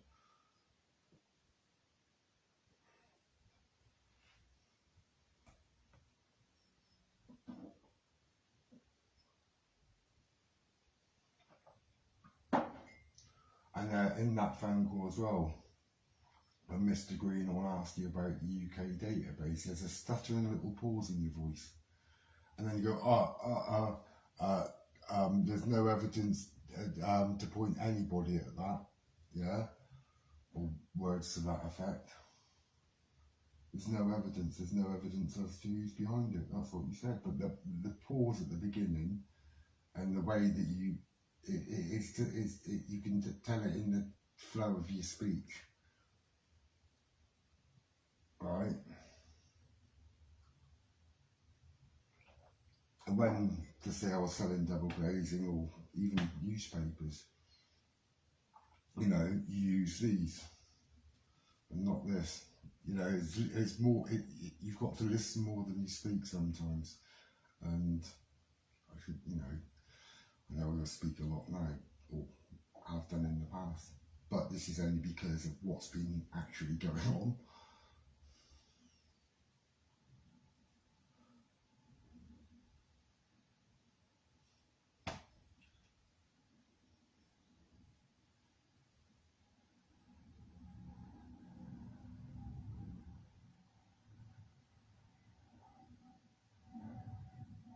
In a group, targeting people's kids. In a chat group called the Talk to Chamber, I kept leaving it. I kept on being re-added. Forced to witness that bullshit. And the harassment you weren't only giving me, but to others as well. It's all in there. That you're working as a group. It's all in there. It's all of it's in there. I've still got it.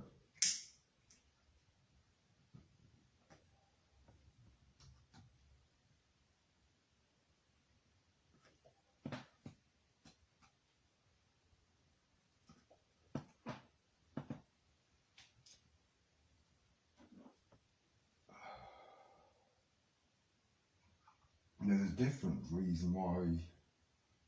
Because I mean, if I left it, you know, whether I'd get re-added again, I don't know. But I'm not leaving it now. And even if I did leave it, it'd still be there on record. You know, it'd still be there in my spam folder. So I've got the lot.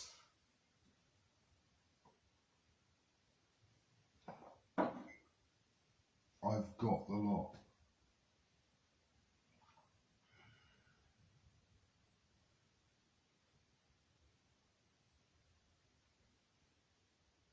The filth of my devices. They're returning them.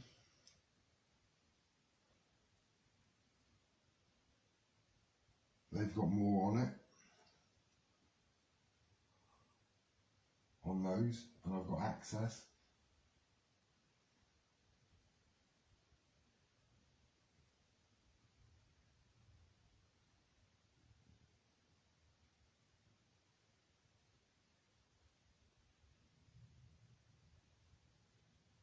I mean, stored away between us all. I wasn't kidding.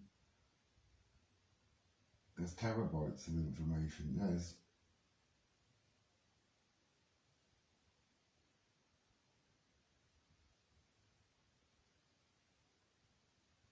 It's massive. It really is. It truly is.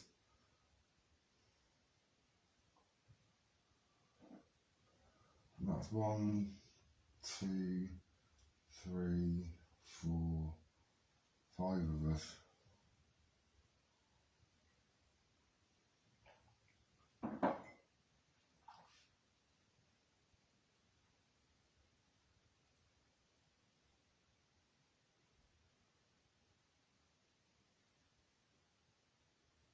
I mean, let's put it this way, on my S20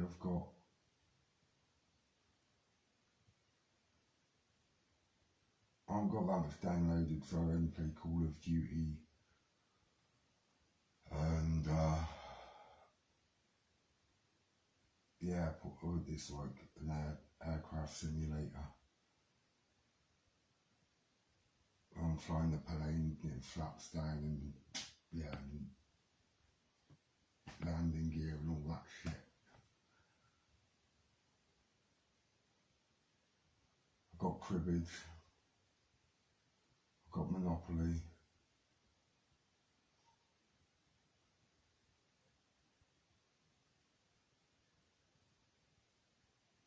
I've got Call of Duty, and I've got another one.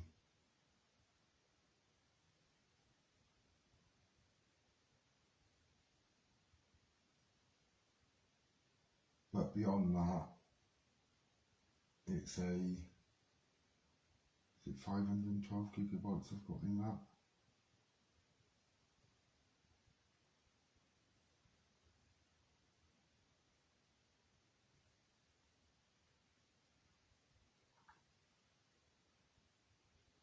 Or it'll be no, it is 512.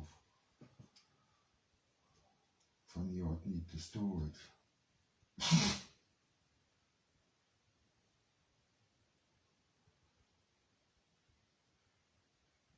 There's about 160 left. 160, 170 left.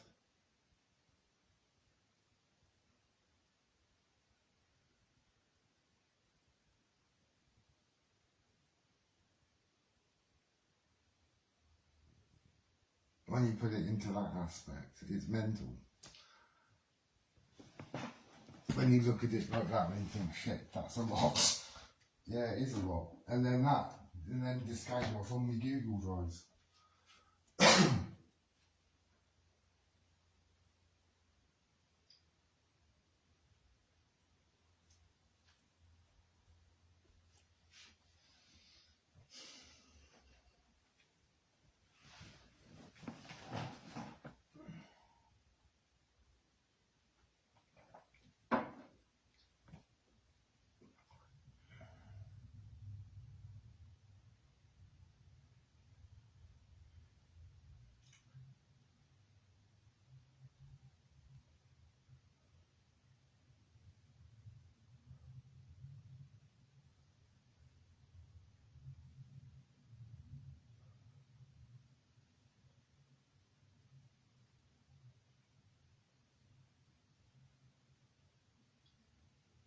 I can't take this shit. I'm not taking this shit anymore.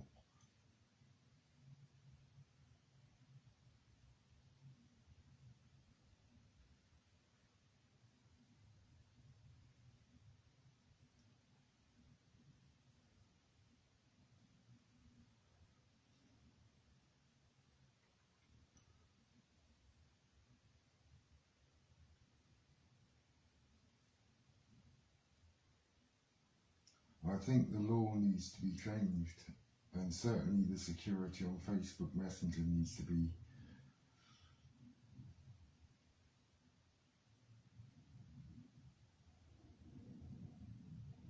updated, or just to stop people from being harassed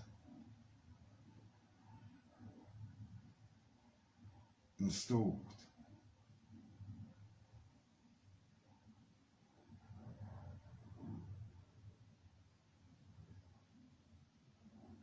I've had people, it was a recording outside the house, that's right, in an attempt to intimidate me.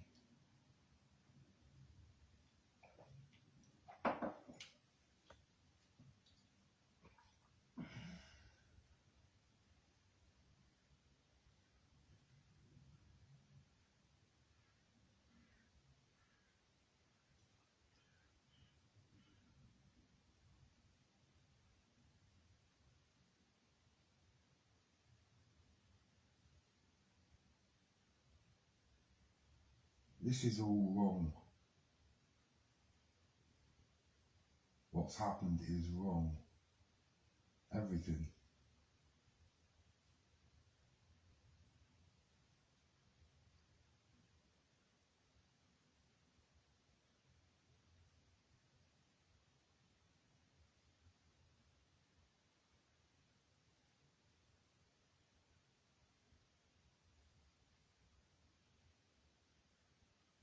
And this latest thing that's happened is just absolutely mind-boggling.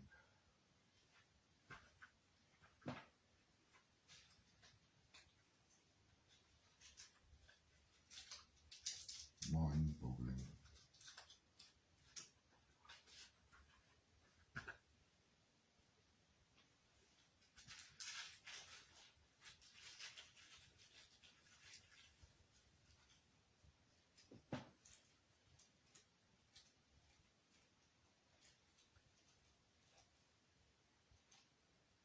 Let's put it this way, if a complete stranger phoned up a doctor saying, oh, I'm calling about X, could I speak to the doctor? And then the doctor went and spoke to them.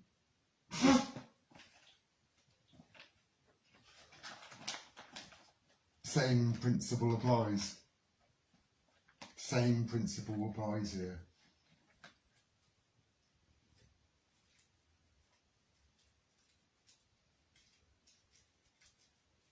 The exact same principle applies in that case too.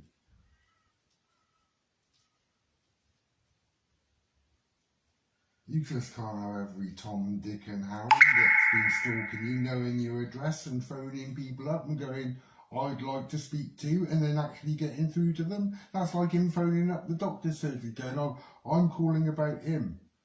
Yeah, can I speak to his doctor, please?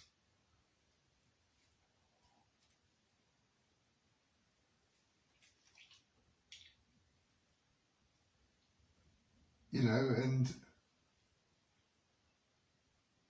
the receptionist would say, well, are you any relation? That's what the doctor's receptionist, are you any relation? Yeah? And you go, no, well, no, I can't do, no, unfortunately, you can't actually do, look, goodbye. Bang, that's it. You just had to go, oh yeah, I'll pass you through to the doctor, I'll get the doctor to call you.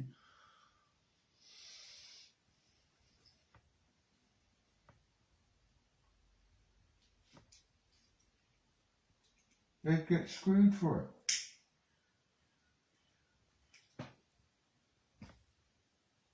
And here the very same principle applies, and it goes about data protection, my privacy.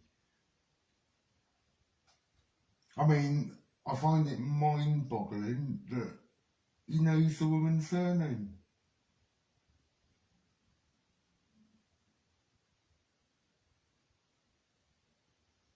And that's a data protection breach. It is.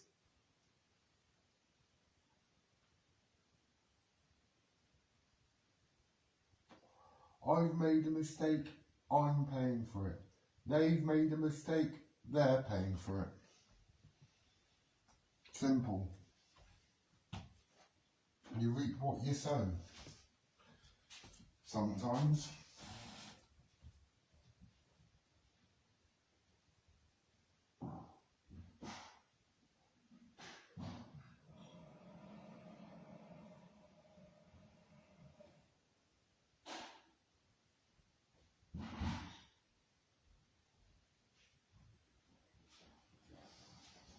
So that's the plan.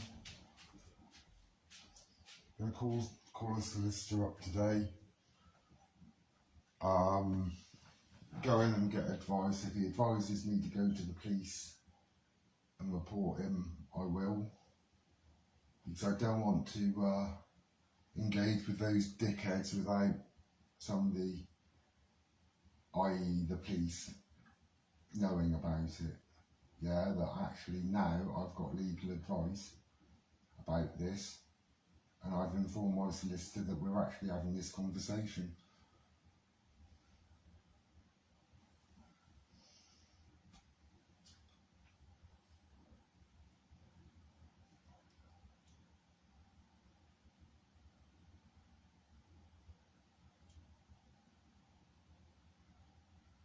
He's advised me to come and speak to you and report this, so I am.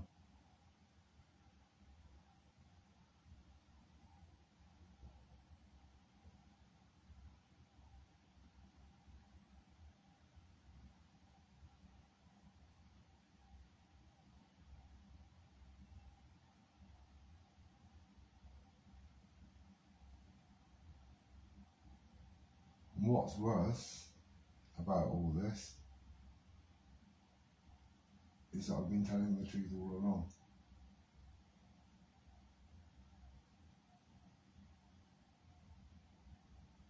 So I think I'm going to be challenging absolutely everything that's happened to me.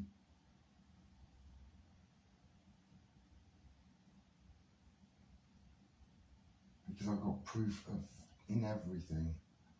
And I need a solicitor there because this needs to be, this fucking does. I'm sick of being abused online. I'm sick of people lying about me online. I'm sick of this, shit. I'm sick of it interfering with my life.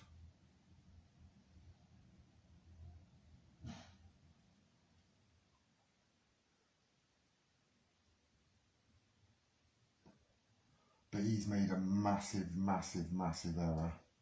They've admitted speaking to him as well. I had it from the horse's mouth.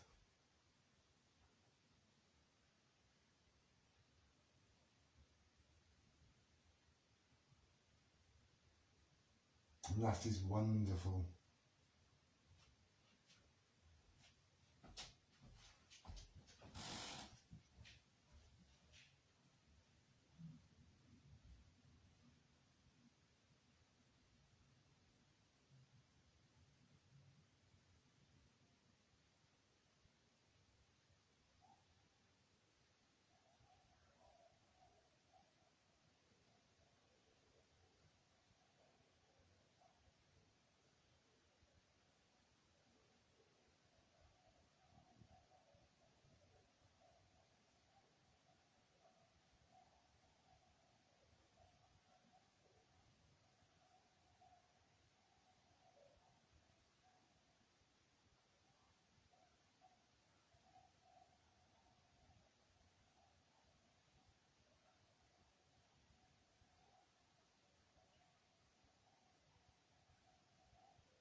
and those that haven't been targeted like this don't, you know, you don't really appreciate what it's like.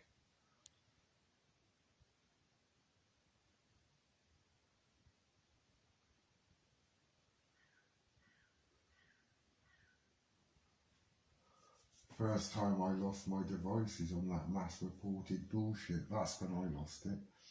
That's when I lost the plot, trust me.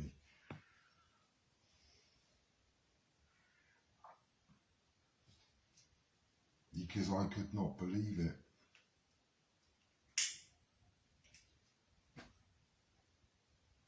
Not only could I not believe it because that's exactly what I was reporting to them,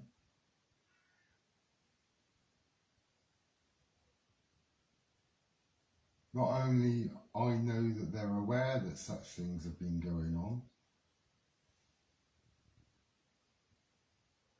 and have done nothing about it. I'm the poor sod that keeps on getting dragged off, you know?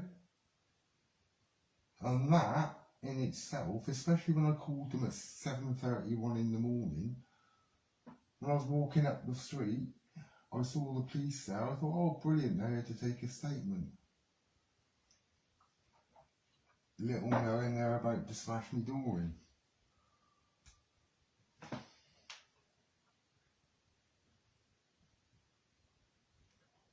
And then parade my devices down the path like they were fucking trophies. And then about an hour and a half later, I had two of them turn up, a PCSO and a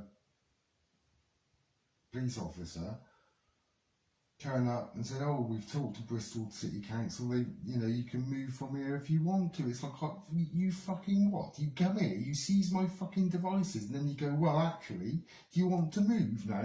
Because we've accused you of being a fucking... It's like, no. No, no, no, no, no. I told them to fuck off.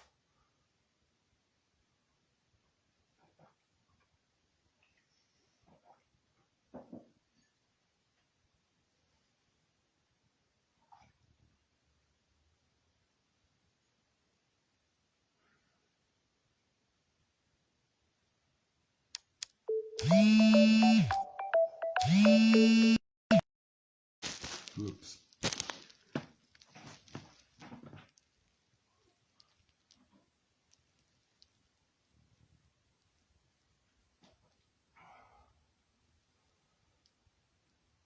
I've got a lot to do today.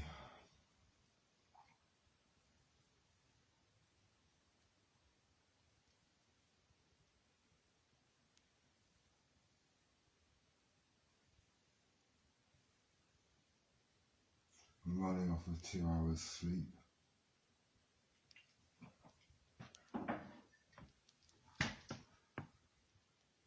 I'm just waking up and then I'm going to write a few things down and then I'm going to call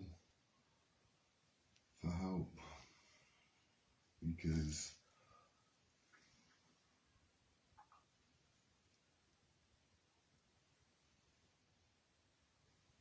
I mean, the proof is pretty much in the pudding. I've not gone live for months.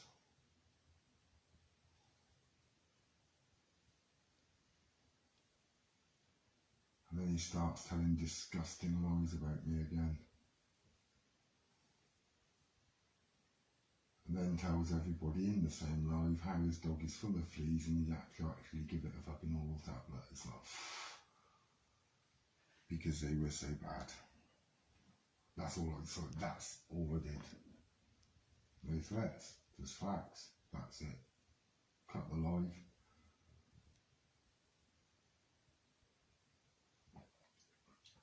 I wanted people to know that I'm getting on with my life and I'm happy. You know what I mean? Fucking famous last words, isn't it? Famous last words.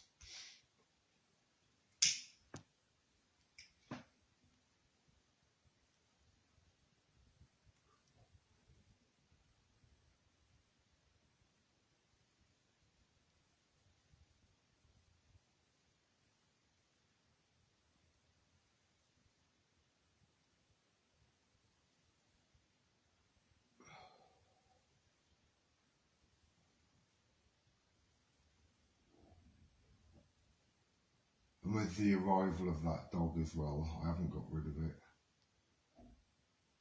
And as these things have been reported before, and nothing done about it,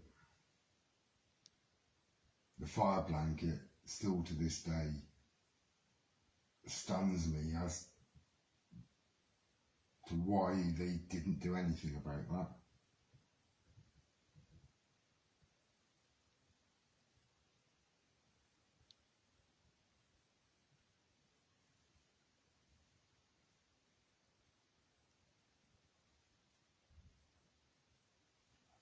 And it stuns me that in a group that I was added to and then booted out of, which is in my Hatchico account, and I've still got the text there,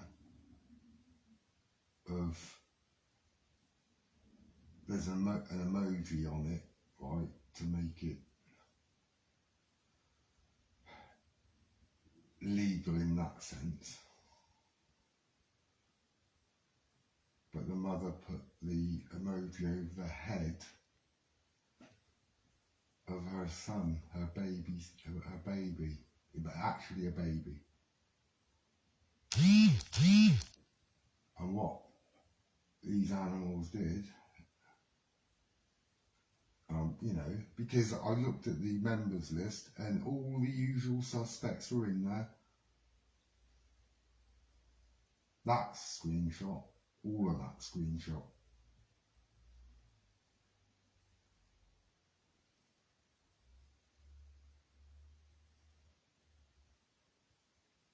Why they didn't act on that, I still don't have a clue.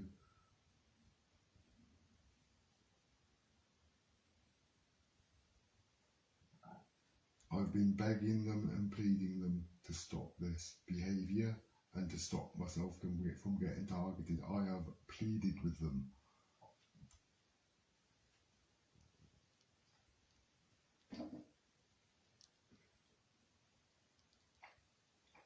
To stop this.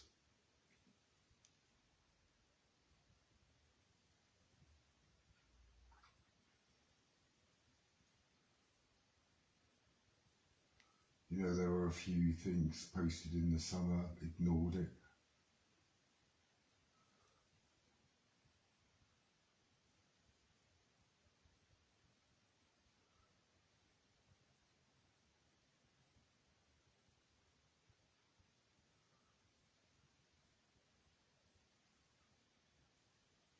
Then he fires up a low, starts saying horrific things, making horrific accusations again.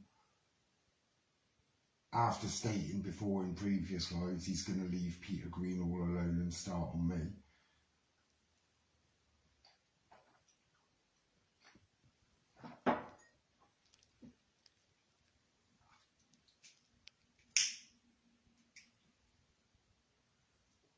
Then claims on his lives now, apparently, that I started it. I was the one that fired up the first live. You are just so full of lies, Sunshine, and I'm going to set out to prove that. So I'm absolutely sure once I speak, and I am fucking, and you mark my words, I'm speaking to a fucking solicitor today.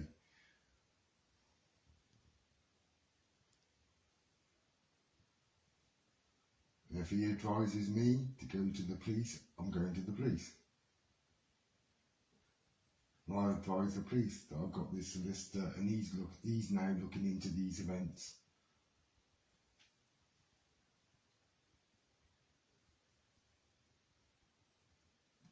Or she.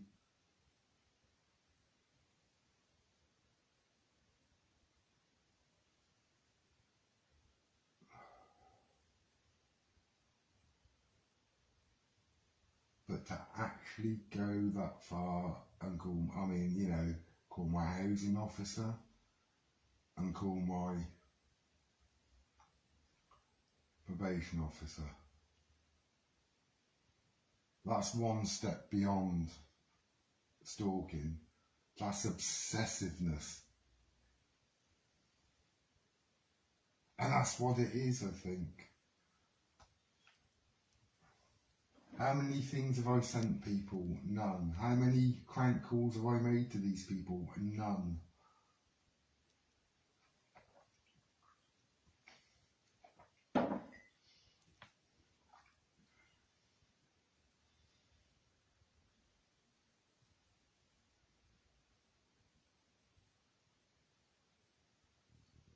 How many of the crank calls did I retaliate to by making crank calls myself? 0.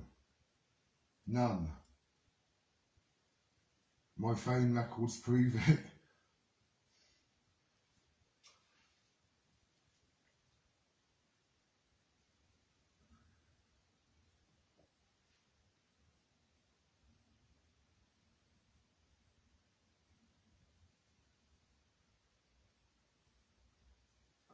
Not one call, not one conversation have I ever sought with any of you by calling you back. And I never will. I'll never send you anything shitty in the post. I will never call the RSPCA. Unless I really, really thought an animal was at a severe risk. Not out of spite, not out of something to do. Not something, oh, I know what we'll do. We're going to try and get Sanchez's dog taken away with him. I mean, this is how sick it is. These are the efforts and the lengths that these people have gone to make my life a misery.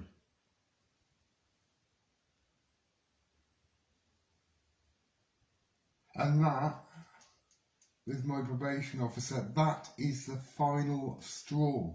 I cannot take any more of this, and I'm not going to take any more of this. Like I said, I'm being reprimanded, punished, whatever you want to call it, by having to attend that place because I made a mistake. We all make mistakes, we're only human. That come out. The second phone call. Have I spoken to the manager of that office yet? No.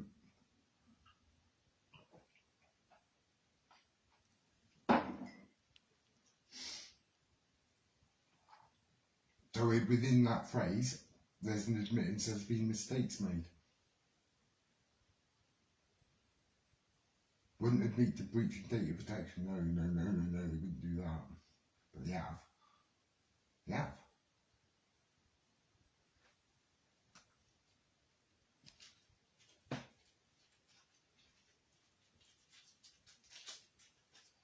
I break the rules, I get punished. Likewise,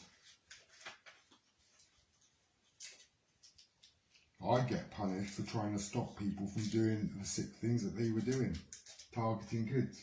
That's why I have got that conviction, and because the police didn't listen to me. That's why I've got the conviction.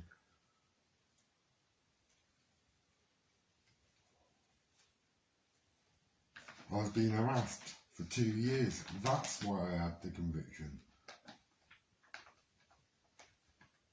I was drove to it. I was driven. So I had enough.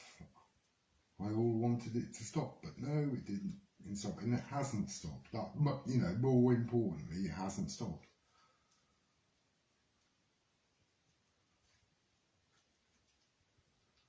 There's proof there that I've not gone live for months. Proof.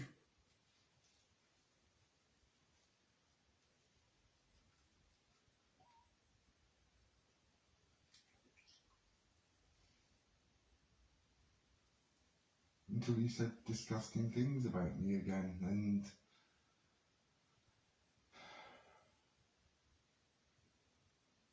what's so dangerous is some people actually believe your lies, and that's the dangerous thing. And there's nothing more dangerous on this planet than a stupid person.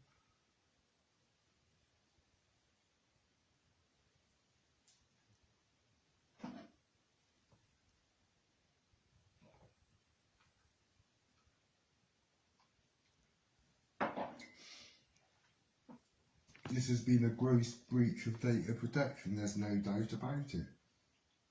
No doubt about it at all.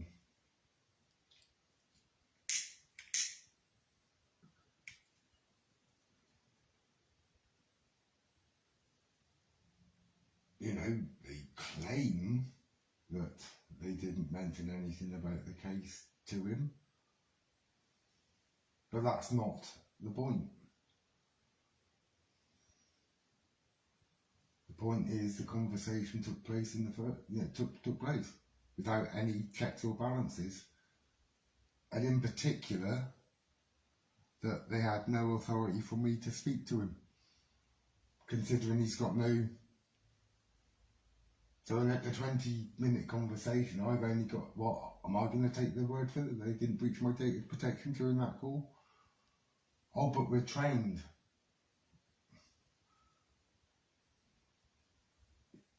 Yeah? Not to breach it. Firemen are trained to put out fires. That doesn't mean from time to time one of them doesn't die in one.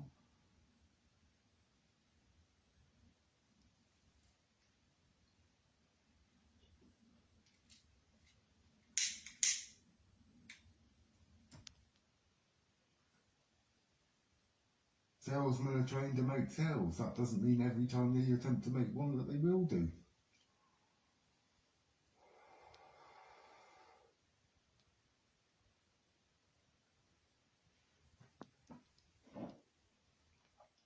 No excuses. They have got no excuses for doing that, doing what they did the other day. No excuses whatsoever.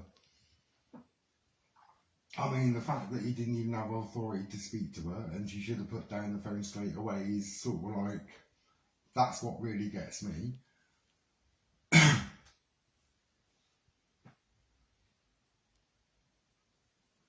Knowing her identity, knowing her name, that's a breach of confidentiality.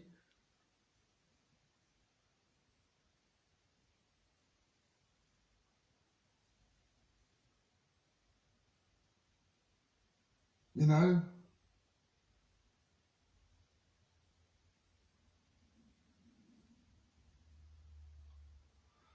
So the first thing with that is complaints procedure with the probation service. That's what's happening today.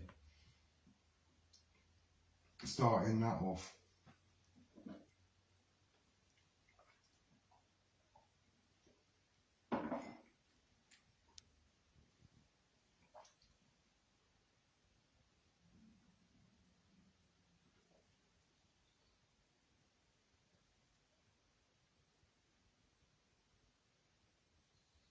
Running with that ball.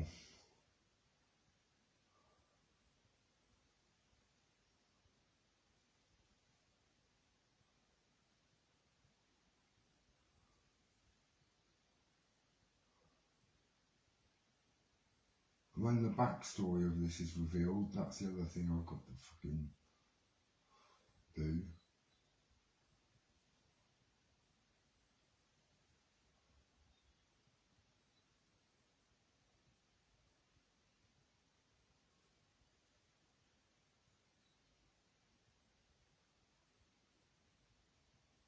Got Lynn, Pete and Joanne as a witness that he's not going after Peter Greenall anymore. He's going after me. He's coming after me. And, right, even if we take a look at circumstantial evidence, right, he's phoned my probation officer.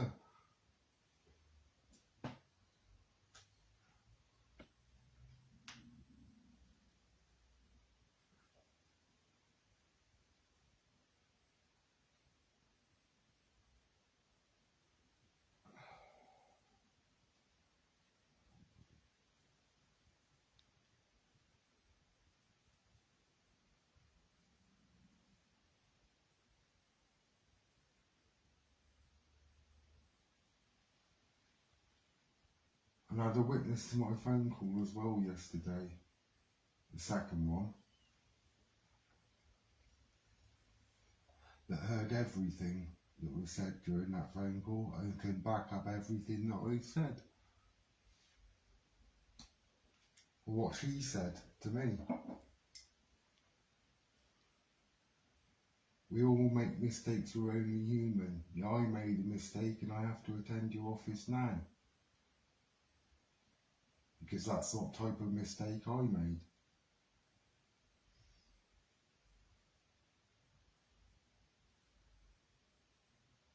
Giving a benefit of the doubt, no.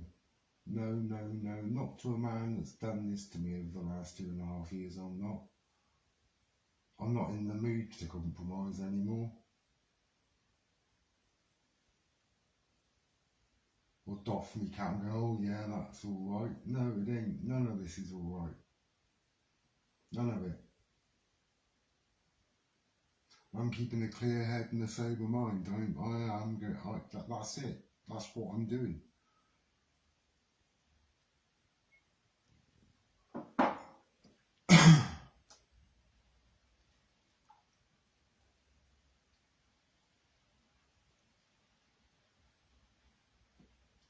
I'm saving up for my puppy.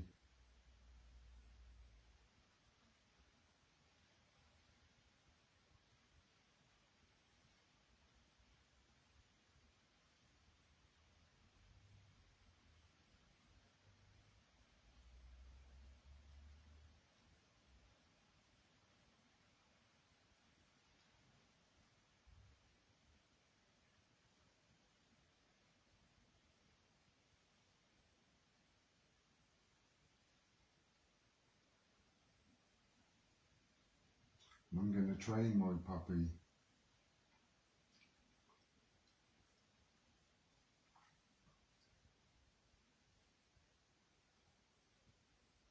But I'll have the best start this time because it's a puppy, not a dog with bad habits.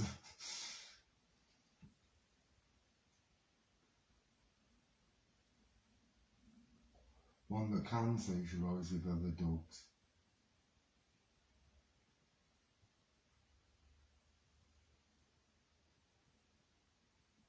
And one that I can let off the lead and it comes back to me again. I mean, I'll be able to do all that all by me fucking self.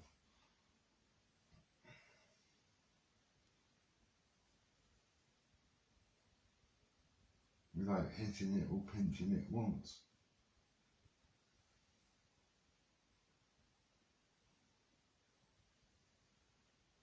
Or rubbing its nose in wee.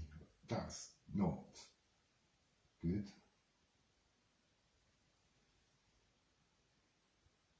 You don't do that. Dogs forget if they've done a wee in the house and it's sort of a couple of hours, they forget they've really, they know it's there. They've got no time. Yeah, and it's like, well, what are you doing this for?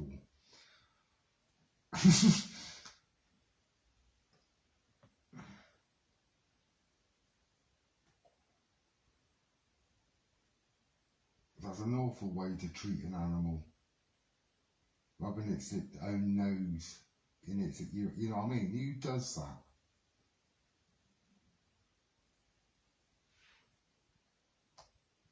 The wrong way. That's the wrong way.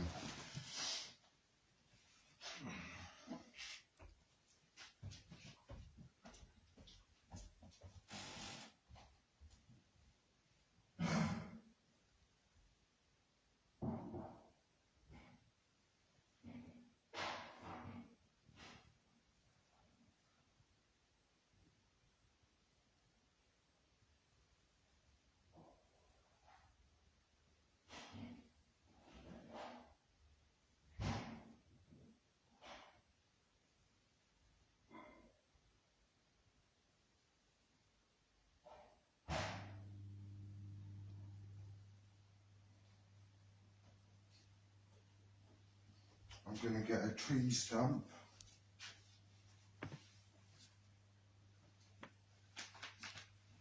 and half an old towel with a little piece of wood.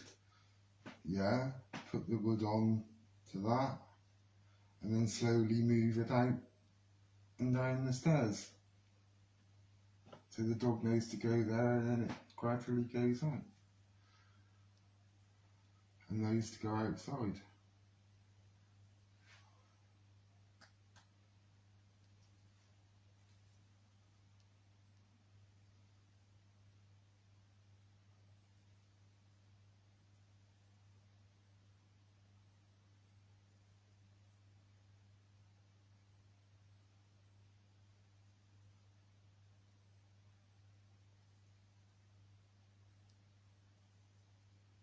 But do get fresh don't use the same tree stump.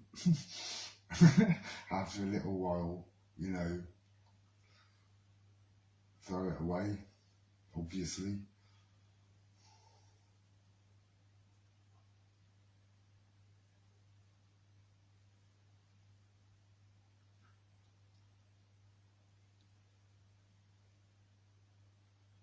And I'll take him to socialisation classes anyway.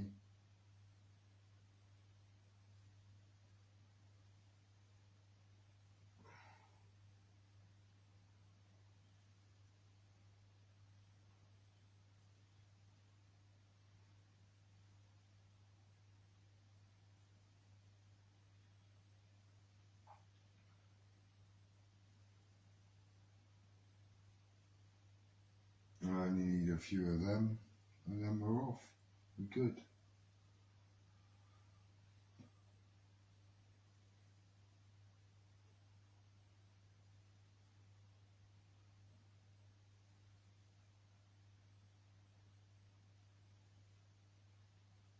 I do want to socialise him with the cat as well.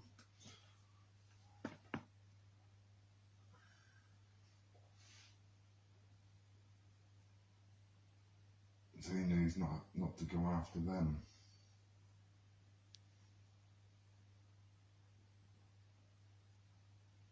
I think I'll take him to Pets at Home. And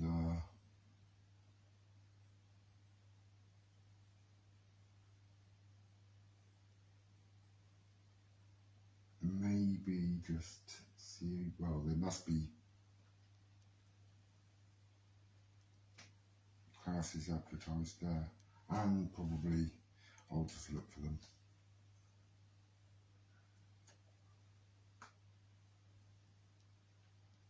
I can't wait to order dog food again.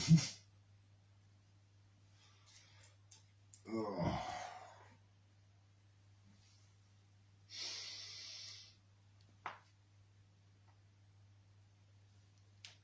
People who buy into this puppy food nonsense when they're puppies, it's not necessary. It's just marketing.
It's all a bit mental though, isn't it? All a bit fucking mental. I'm flabbergasted. I've got to say, I am fucking flabbergasted here.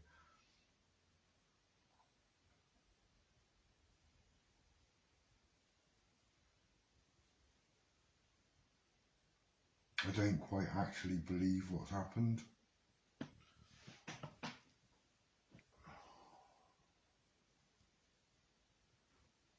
That's not me being dramatic about it.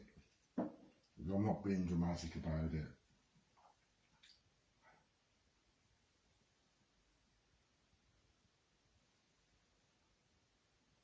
They're glaring errors. I mean,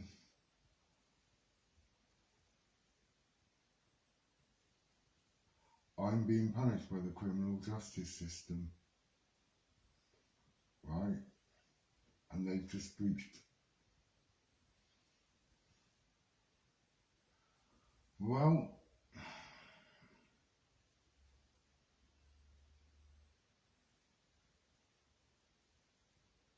I've got to drag the chain that's convicted me and, you know, got me into trouble, and I have to attend that place because I have to. And I'm being punished for a mistake that I made. So, is there in the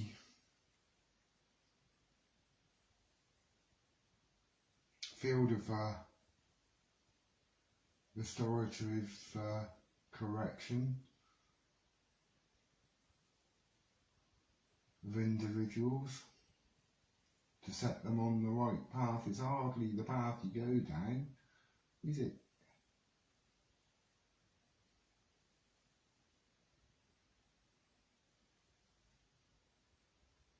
Somebody who really does and doesn't have to do anything with the price of eggs, yeah, nothing to do with the fact of why, well, peripherally, yeah, he is, but not actually.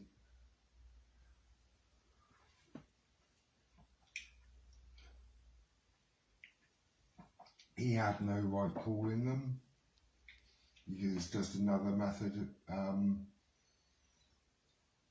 harassing me, and they had no business taking that call, period. He certainly had no right to know her name. That's a fucking no-no. Never should have got put through to her in the first place. And then they had a 20-minute phone call, which, if you look in the dictionary, right, a discussion, the contents of which nobody knows about. Seeing as all these other glaring errors have been made, how do I know that another one has been made during that conversation? That can be neither proven nor disproven, but given the failures up till that point, I wouldn't be surprised. And anyway, by even speaking to him and in knowing her name, that in itself breaches data protection. The fact that he got the door to him breaches data protection.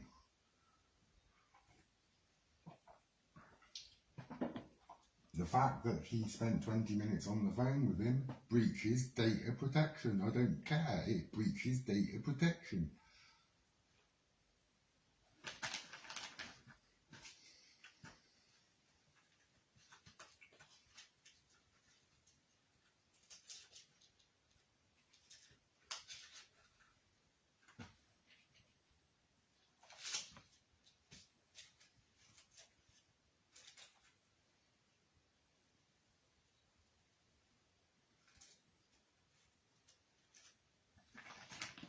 You know, if it was somebody in authority contacted them and they were talking about me, then that's fine. You know, somebody who, you know, say either the court or the police,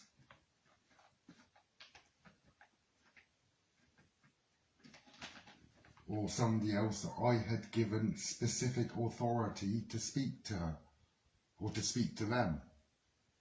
That's the other breach. No authority to do so.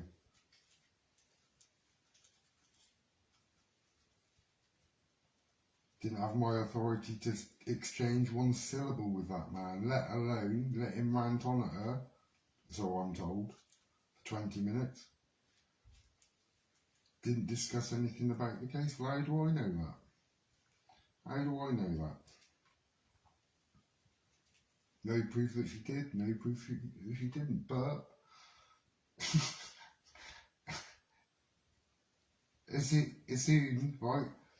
Nothing was that. Are you from the police? Are you from the court? Are you from anywhere? Nothing. Nothing. Then she advised him to go to the police. She's got no right to advise him anything. Because even by her doing that is prejudicial to me and the contract that you know what I'm saying?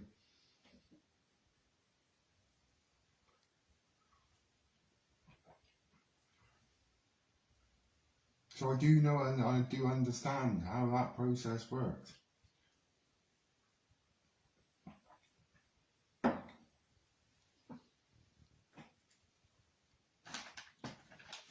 She didn't know who she was speaking to, then why spend 20 minutes on the phone then?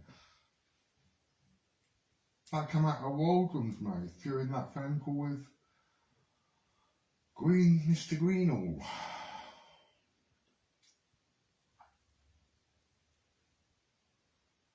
So we've got a verbal admittance that he actually fucking did it. This is how we were alerted to the fact that he did it. And I had confirmation from the probation service that he did it. And from the officer herself that he did it.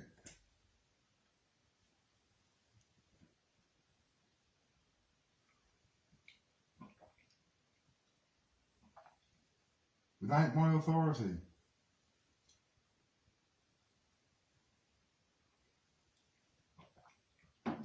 He didn't present any credible credentials as to who he was. He wasn't there in any official capacity as regards to why I'm in there.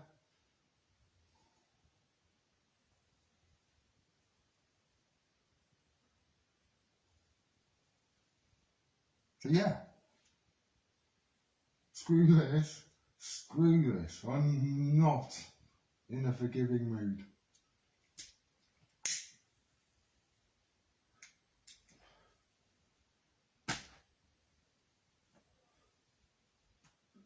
I'm there to learn about my mistakes. Well, guess what? You've made one now, and you know, we've got to practice what we've got to preach, innit? We all learn by our mistakes. Well, here's a lesson coming forward.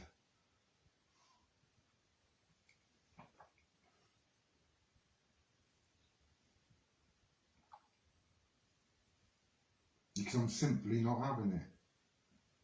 This is totally unacceptable.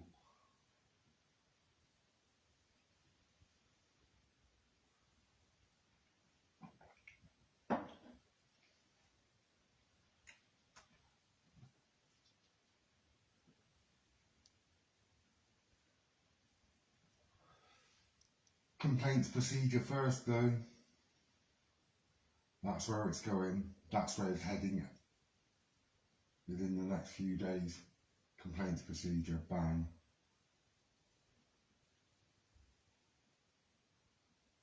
With all these reasons that I've just told you here listed.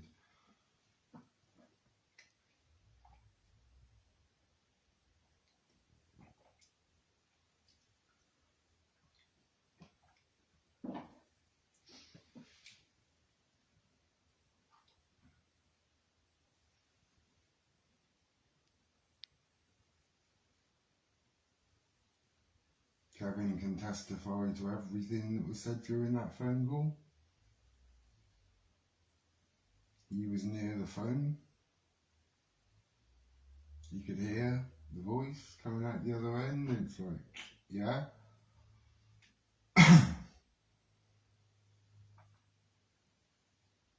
So he clearly heard what was said.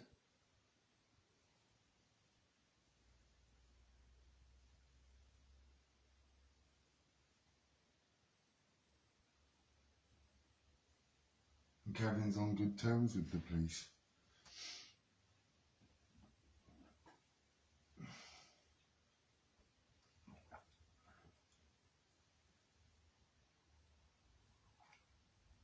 You know?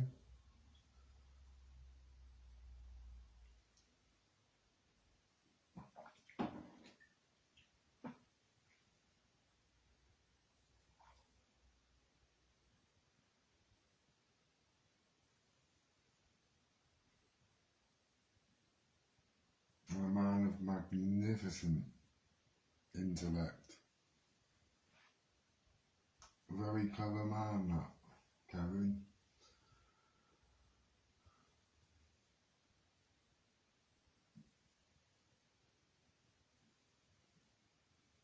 Certainly a hop and a skip and a jump ahead of me.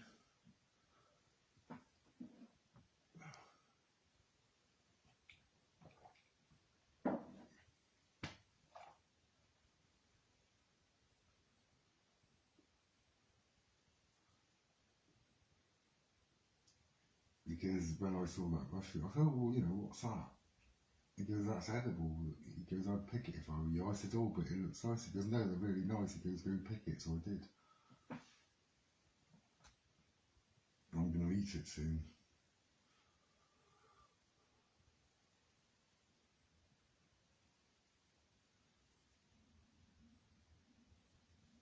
I've got some of the curry for tonight. I had curry, that was lovely as well. Kevin, by the way, thank you. That was great. That was fucking gorgeous.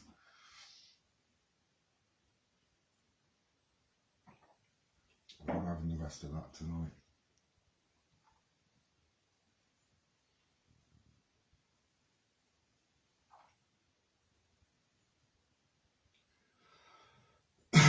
But we did discuss this yesterday between us.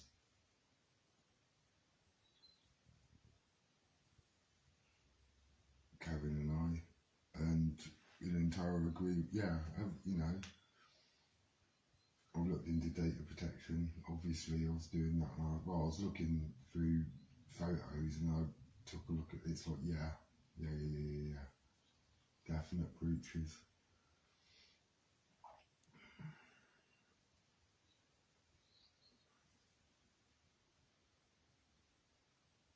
And to know where they've breached them.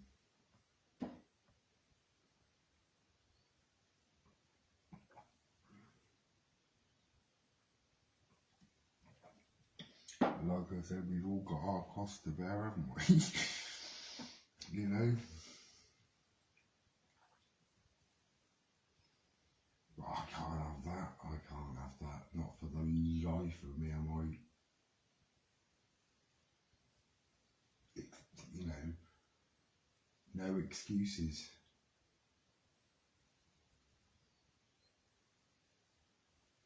No excuses.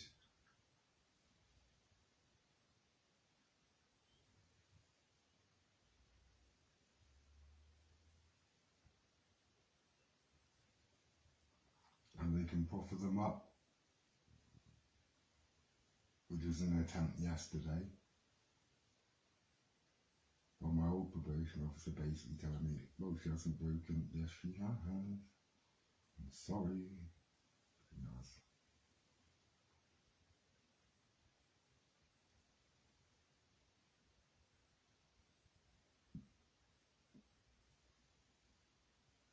And I'm disgusted.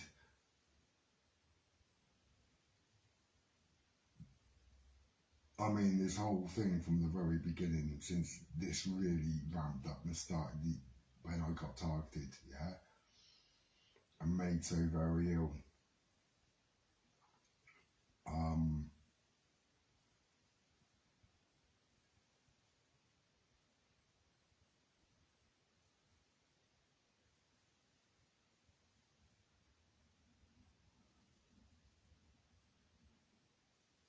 know, I've had 6 months of peace, 6 months of happiness, if the truth be known. But that got ruined by him for telling lies.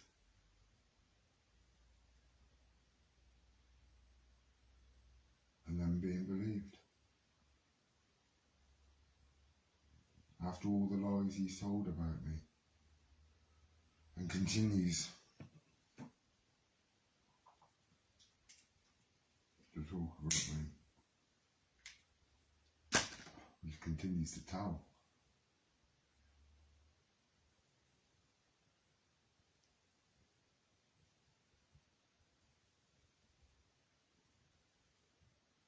It really is. I mean, I've seen and done some fucked up things in my life.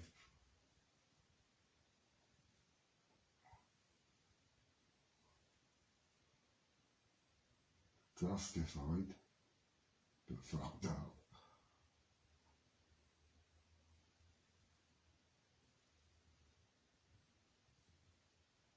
But this,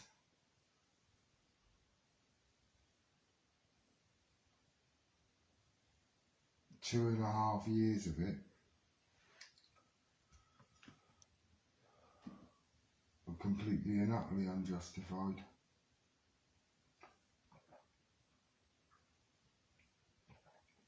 Had the police listened to me, had the police taken a look at my evidence from the fucking outset, had the police not taken my devices, I would have been in a better headspace and I might have been able to get something done.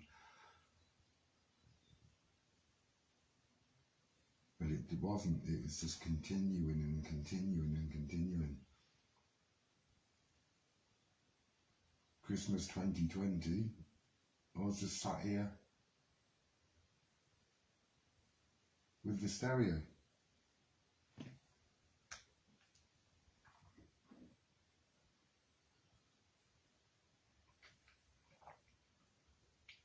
And a phone that didn't work. Not even on phone calls. Don't buy your phones off Wish. I fucking learnt that in a hurry.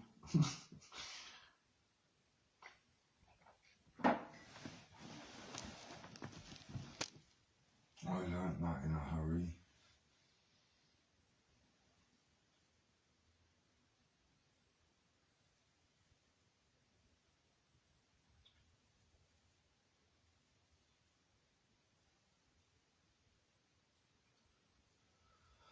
I could barely make phone calls on them. But, strangely, I managed to record a few crank calls towards me there.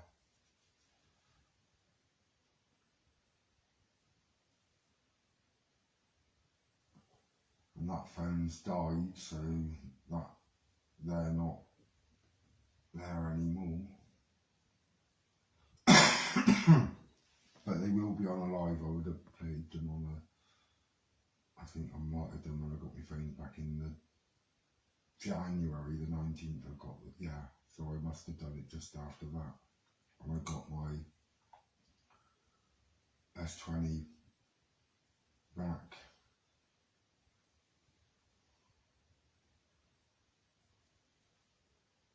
Sorry, about 3 months I've had the phone in total. Over the last fucking 17, it's like, this is,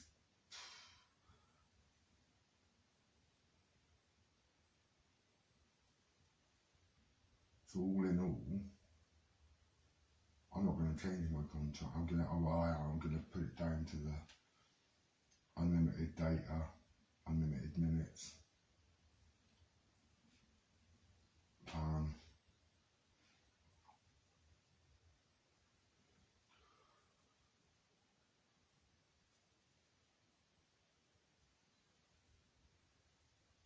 Just have the handsets, it'll be something like, I don't know, 12 or 15 quid. And I can really start saving that extra money up as well.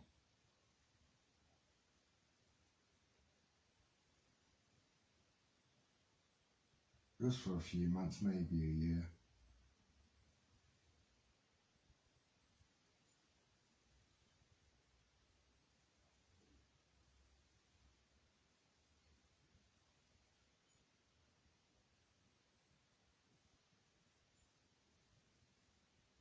When the price of the new handset goes down to a level where it's like, right, I can get last year's model later on in the year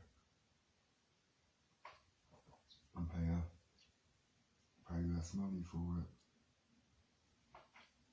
But in the meantime, saving all that money back. The 70 odd quid. But yeah. in that little move.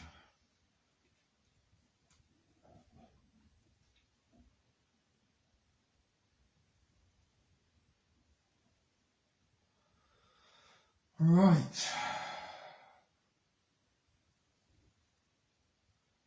I'm going to wash up the plates from last night, have a bath, put my best foot forward and contact a solicitor to explain what's been going on.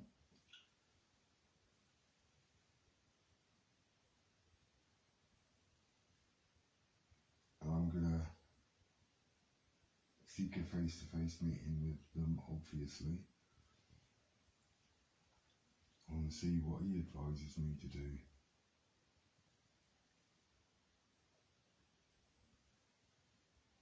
Well, I've got to go through all my messengers as well on all the accounts, because on all the accounts I've got those types of messages on there, voice recordings and Jimmy Savile pictures or GIFs, shall I say.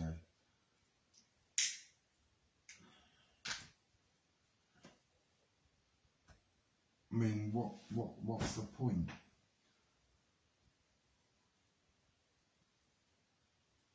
I mean, is that a way to sort of intimidate me?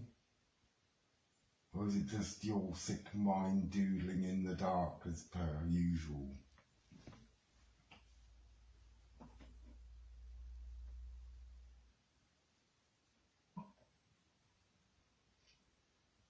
Yeah, I've got recorded threats. You've made, in those 2 recordings, you've made 3 threats.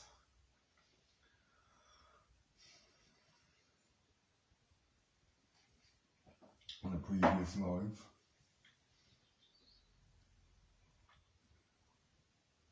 You said you were going to leave me here so badly injured in the flat that I'd probably, yeah. Something along those lines. That I'd just be found, you know, rotting because nobody gives a fuck about me. Weeks or months later, that's what you know, that's what you said.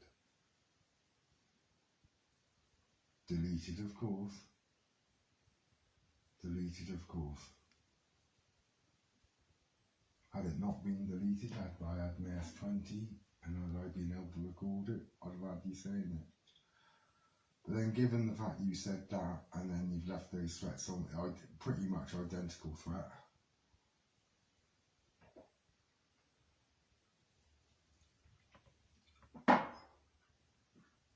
Three times on those messages, and an admittance that you knew how to get around Vodafone's billing system, and how you got, how a charity paid the 50-something odd pounds for your bankruptcy thing, when actually you've defrauded a lot of them. When you look at the entire bill, you're looking over £200,000. Actually, thinking about it, to have that 57,000 or whatever it was to make it what final bill total, whatever that was. I think you mentioned the figure. So I didn't pay a penny, as if it was a badge of pride that you knew how to get round Vodafone, and that Vodafone, and Vodafone don't pay their taxes. It's like, that's got nothing to do, right? The the relationship between Vodafone and the HMRC are no business of yours, and it doesn't give you the right, yeah, to commit fraud like that. It's that simple.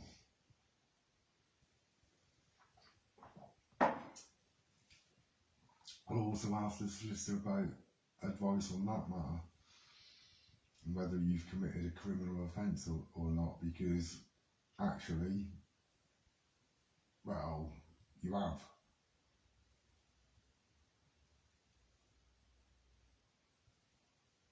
And those admissions come through your old Loughborough Kev account, the one that you had in April 2000. Oh, well, no.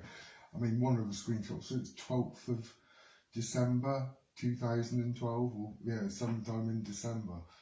When you got sent the calendar, I think, if my memory serves me correctly. And it fits within the timeline of when you're actually calling Babe Station as well. So that's interesting, isn't it? Your timestamp, right, on your old Twitter account at the time when you were perpetrating this crime, admitting that you'd already spent £51,000 on Cloud 16, yeah, 6. And you're the first person to send me something. I'm a very happy man today.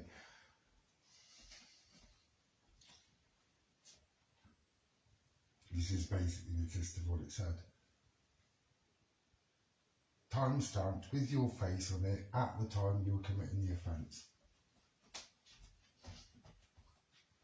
And this is what these people found on that site. This was like what that blog was on about. You. I've never met these people, I don't know these people, and like I said, I don't have Twitter. But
everything that these people, and well, which includes him, have done to me is more than just one step beyond.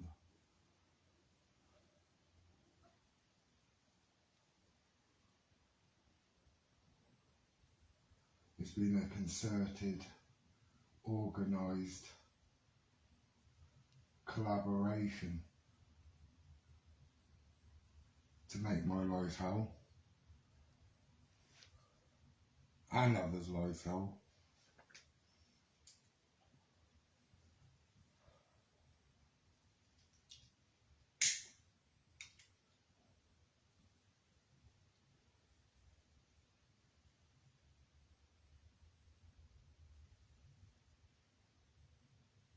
And all I did when I discovered who was responsible and who was getting involved in that sick chat, I did the right thing and I went to the police to report it.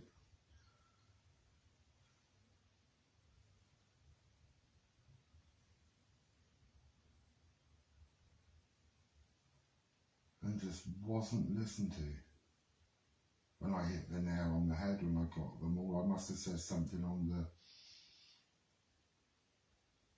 14th or 15th of May, which hit the nail on the head of 2020, because that's when the crank calls actually started for real. And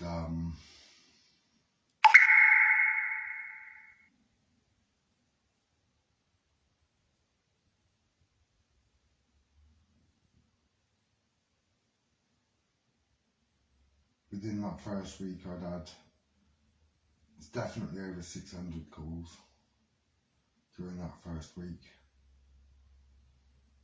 And then on the 22nd, so we're talking from the 15th to the 22nd of May 2020.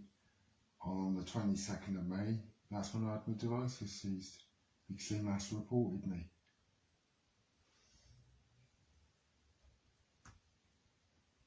And Josh Bentman was believing their crap.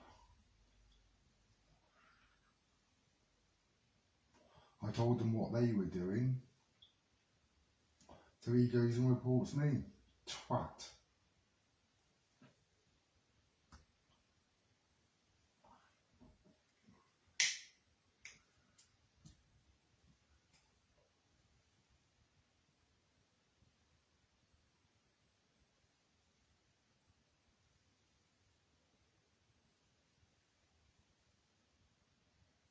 And I wanted to know, and wanted to, so why the hell are they targeting people's kids? That was...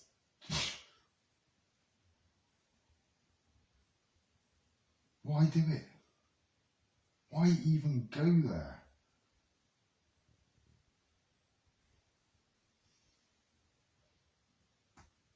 And then, when you go to the authorities, it's like butter wouldn't melt in your fucking mouth.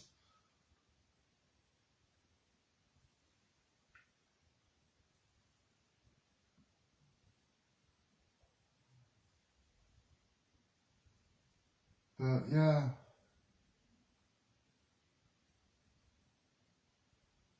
I think that's the first favour, if you like, you've ever done me, Waldron. You've got the probation service to breach data protection.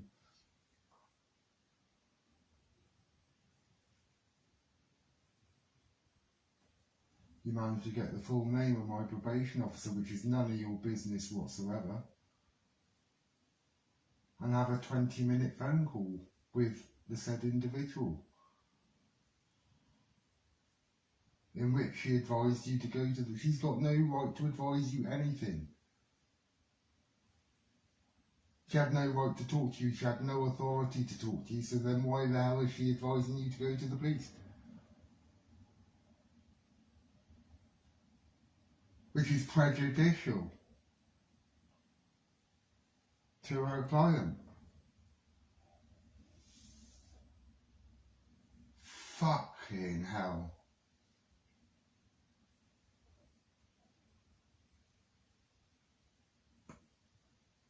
Even sitting there listening to this crap could, for all human, influence her, you know what I mean? It's like,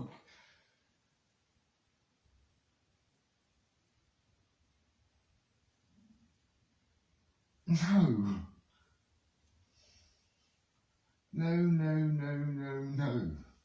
absolutely not.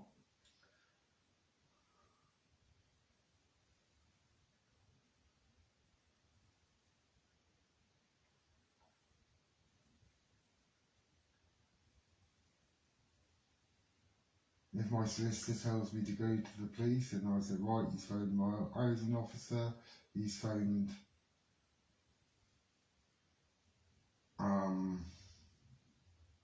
my probation officer, and managed to actually get through and speak to her and get her full name.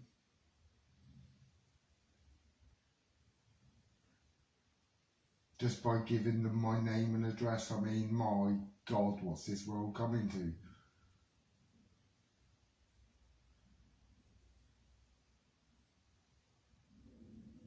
furthermore, why should I have to put up with this shit any longer? Yeah, I did something wrong, of course I did. Right? I'm not saying that I didn't, but I did something wrong in order to try and stop this from happening, to stop me keep being targeted.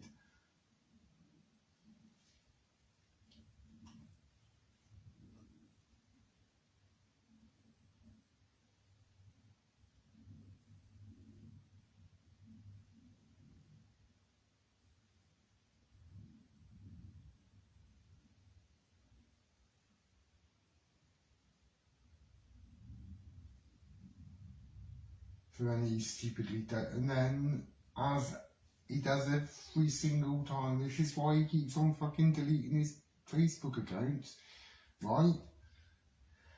Every single time he goes too far or fucks up, he deletes his accounts. Or deletes the lives.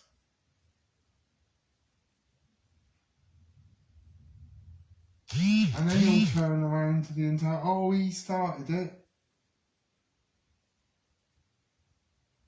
That's exactly what's going on.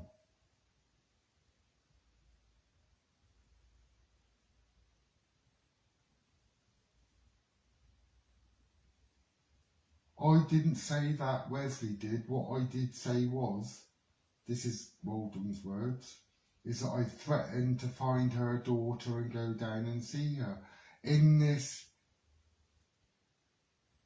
other message, which I will find with the voice note, and it is in one of my messengers, that you're going to go and find your daughter and smash her back doors in. It also says your daughter hates you. I'm speaking to your daughter hates you. And it's within those group of messages that threat's uttered.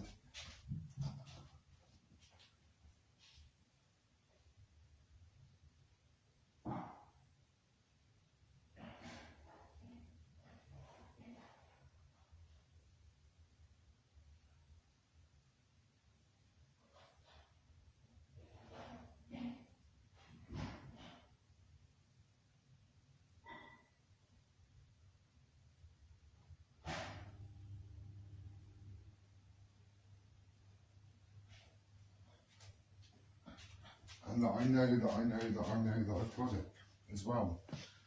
That's the thing, I've definitely got it. Yeah, without a shadow of doubt, I've got you making that threat towards me. You know?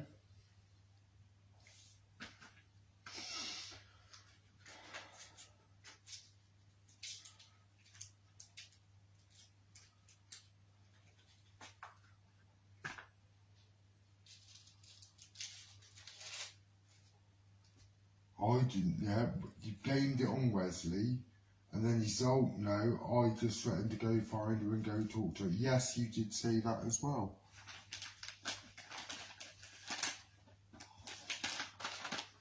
And I've got that message in my inbox as well, somewhere. It's there. Then with claims that I'm talking to your daughter. She hates you, but by the way, she hates you. Yeah, there's that message as well. They are in my inboxes. They are you. And they're accompanied with Jimmy Savile pictures.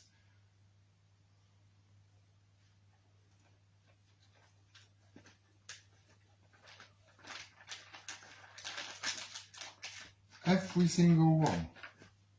Every single message you send, right? Your modus operandi, smack, right, I'm going to stick some Savile pictures in. I've got them all. I've got every fucking message that you've ever sent me. They might just say Facebook user now, but my God, your voice is on them. And there's all these other people who have been getting the same type of messages. So I can just prove, right, that this isn't an isolated case.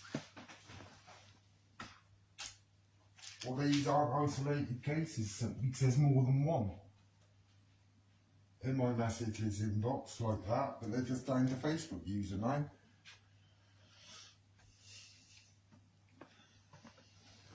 you know?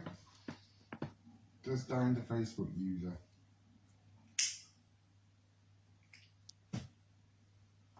You know, I don't want to go to the police. I don't like the police. I despise the police. I hate them.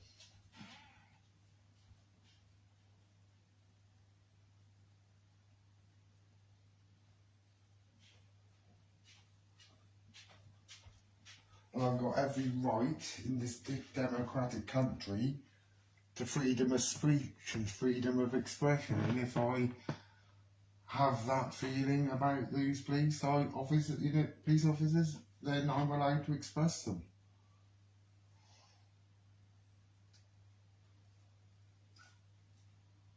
Not barking on, you ought to have heard what you're saying about police officers.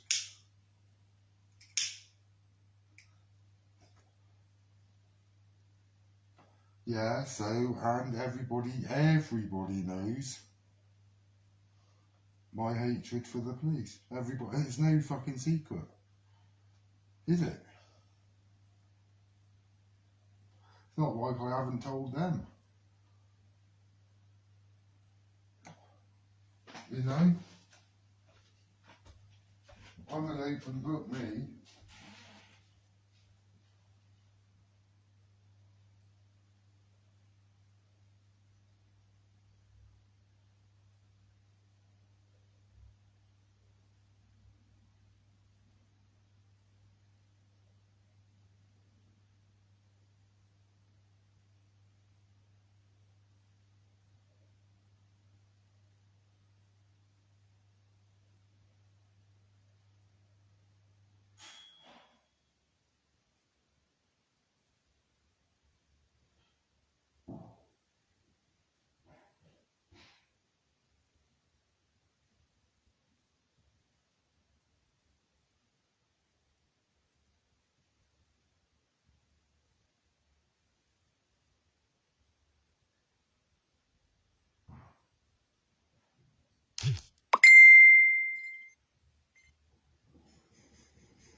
So,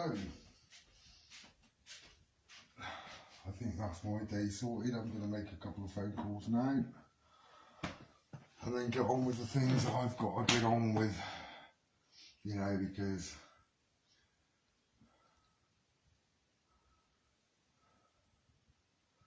given what that man has done to me, threatened me and all of that, phone my housing officer, now phones them and gets to speak to my probation officer knowing her full name. It's like, fuck no.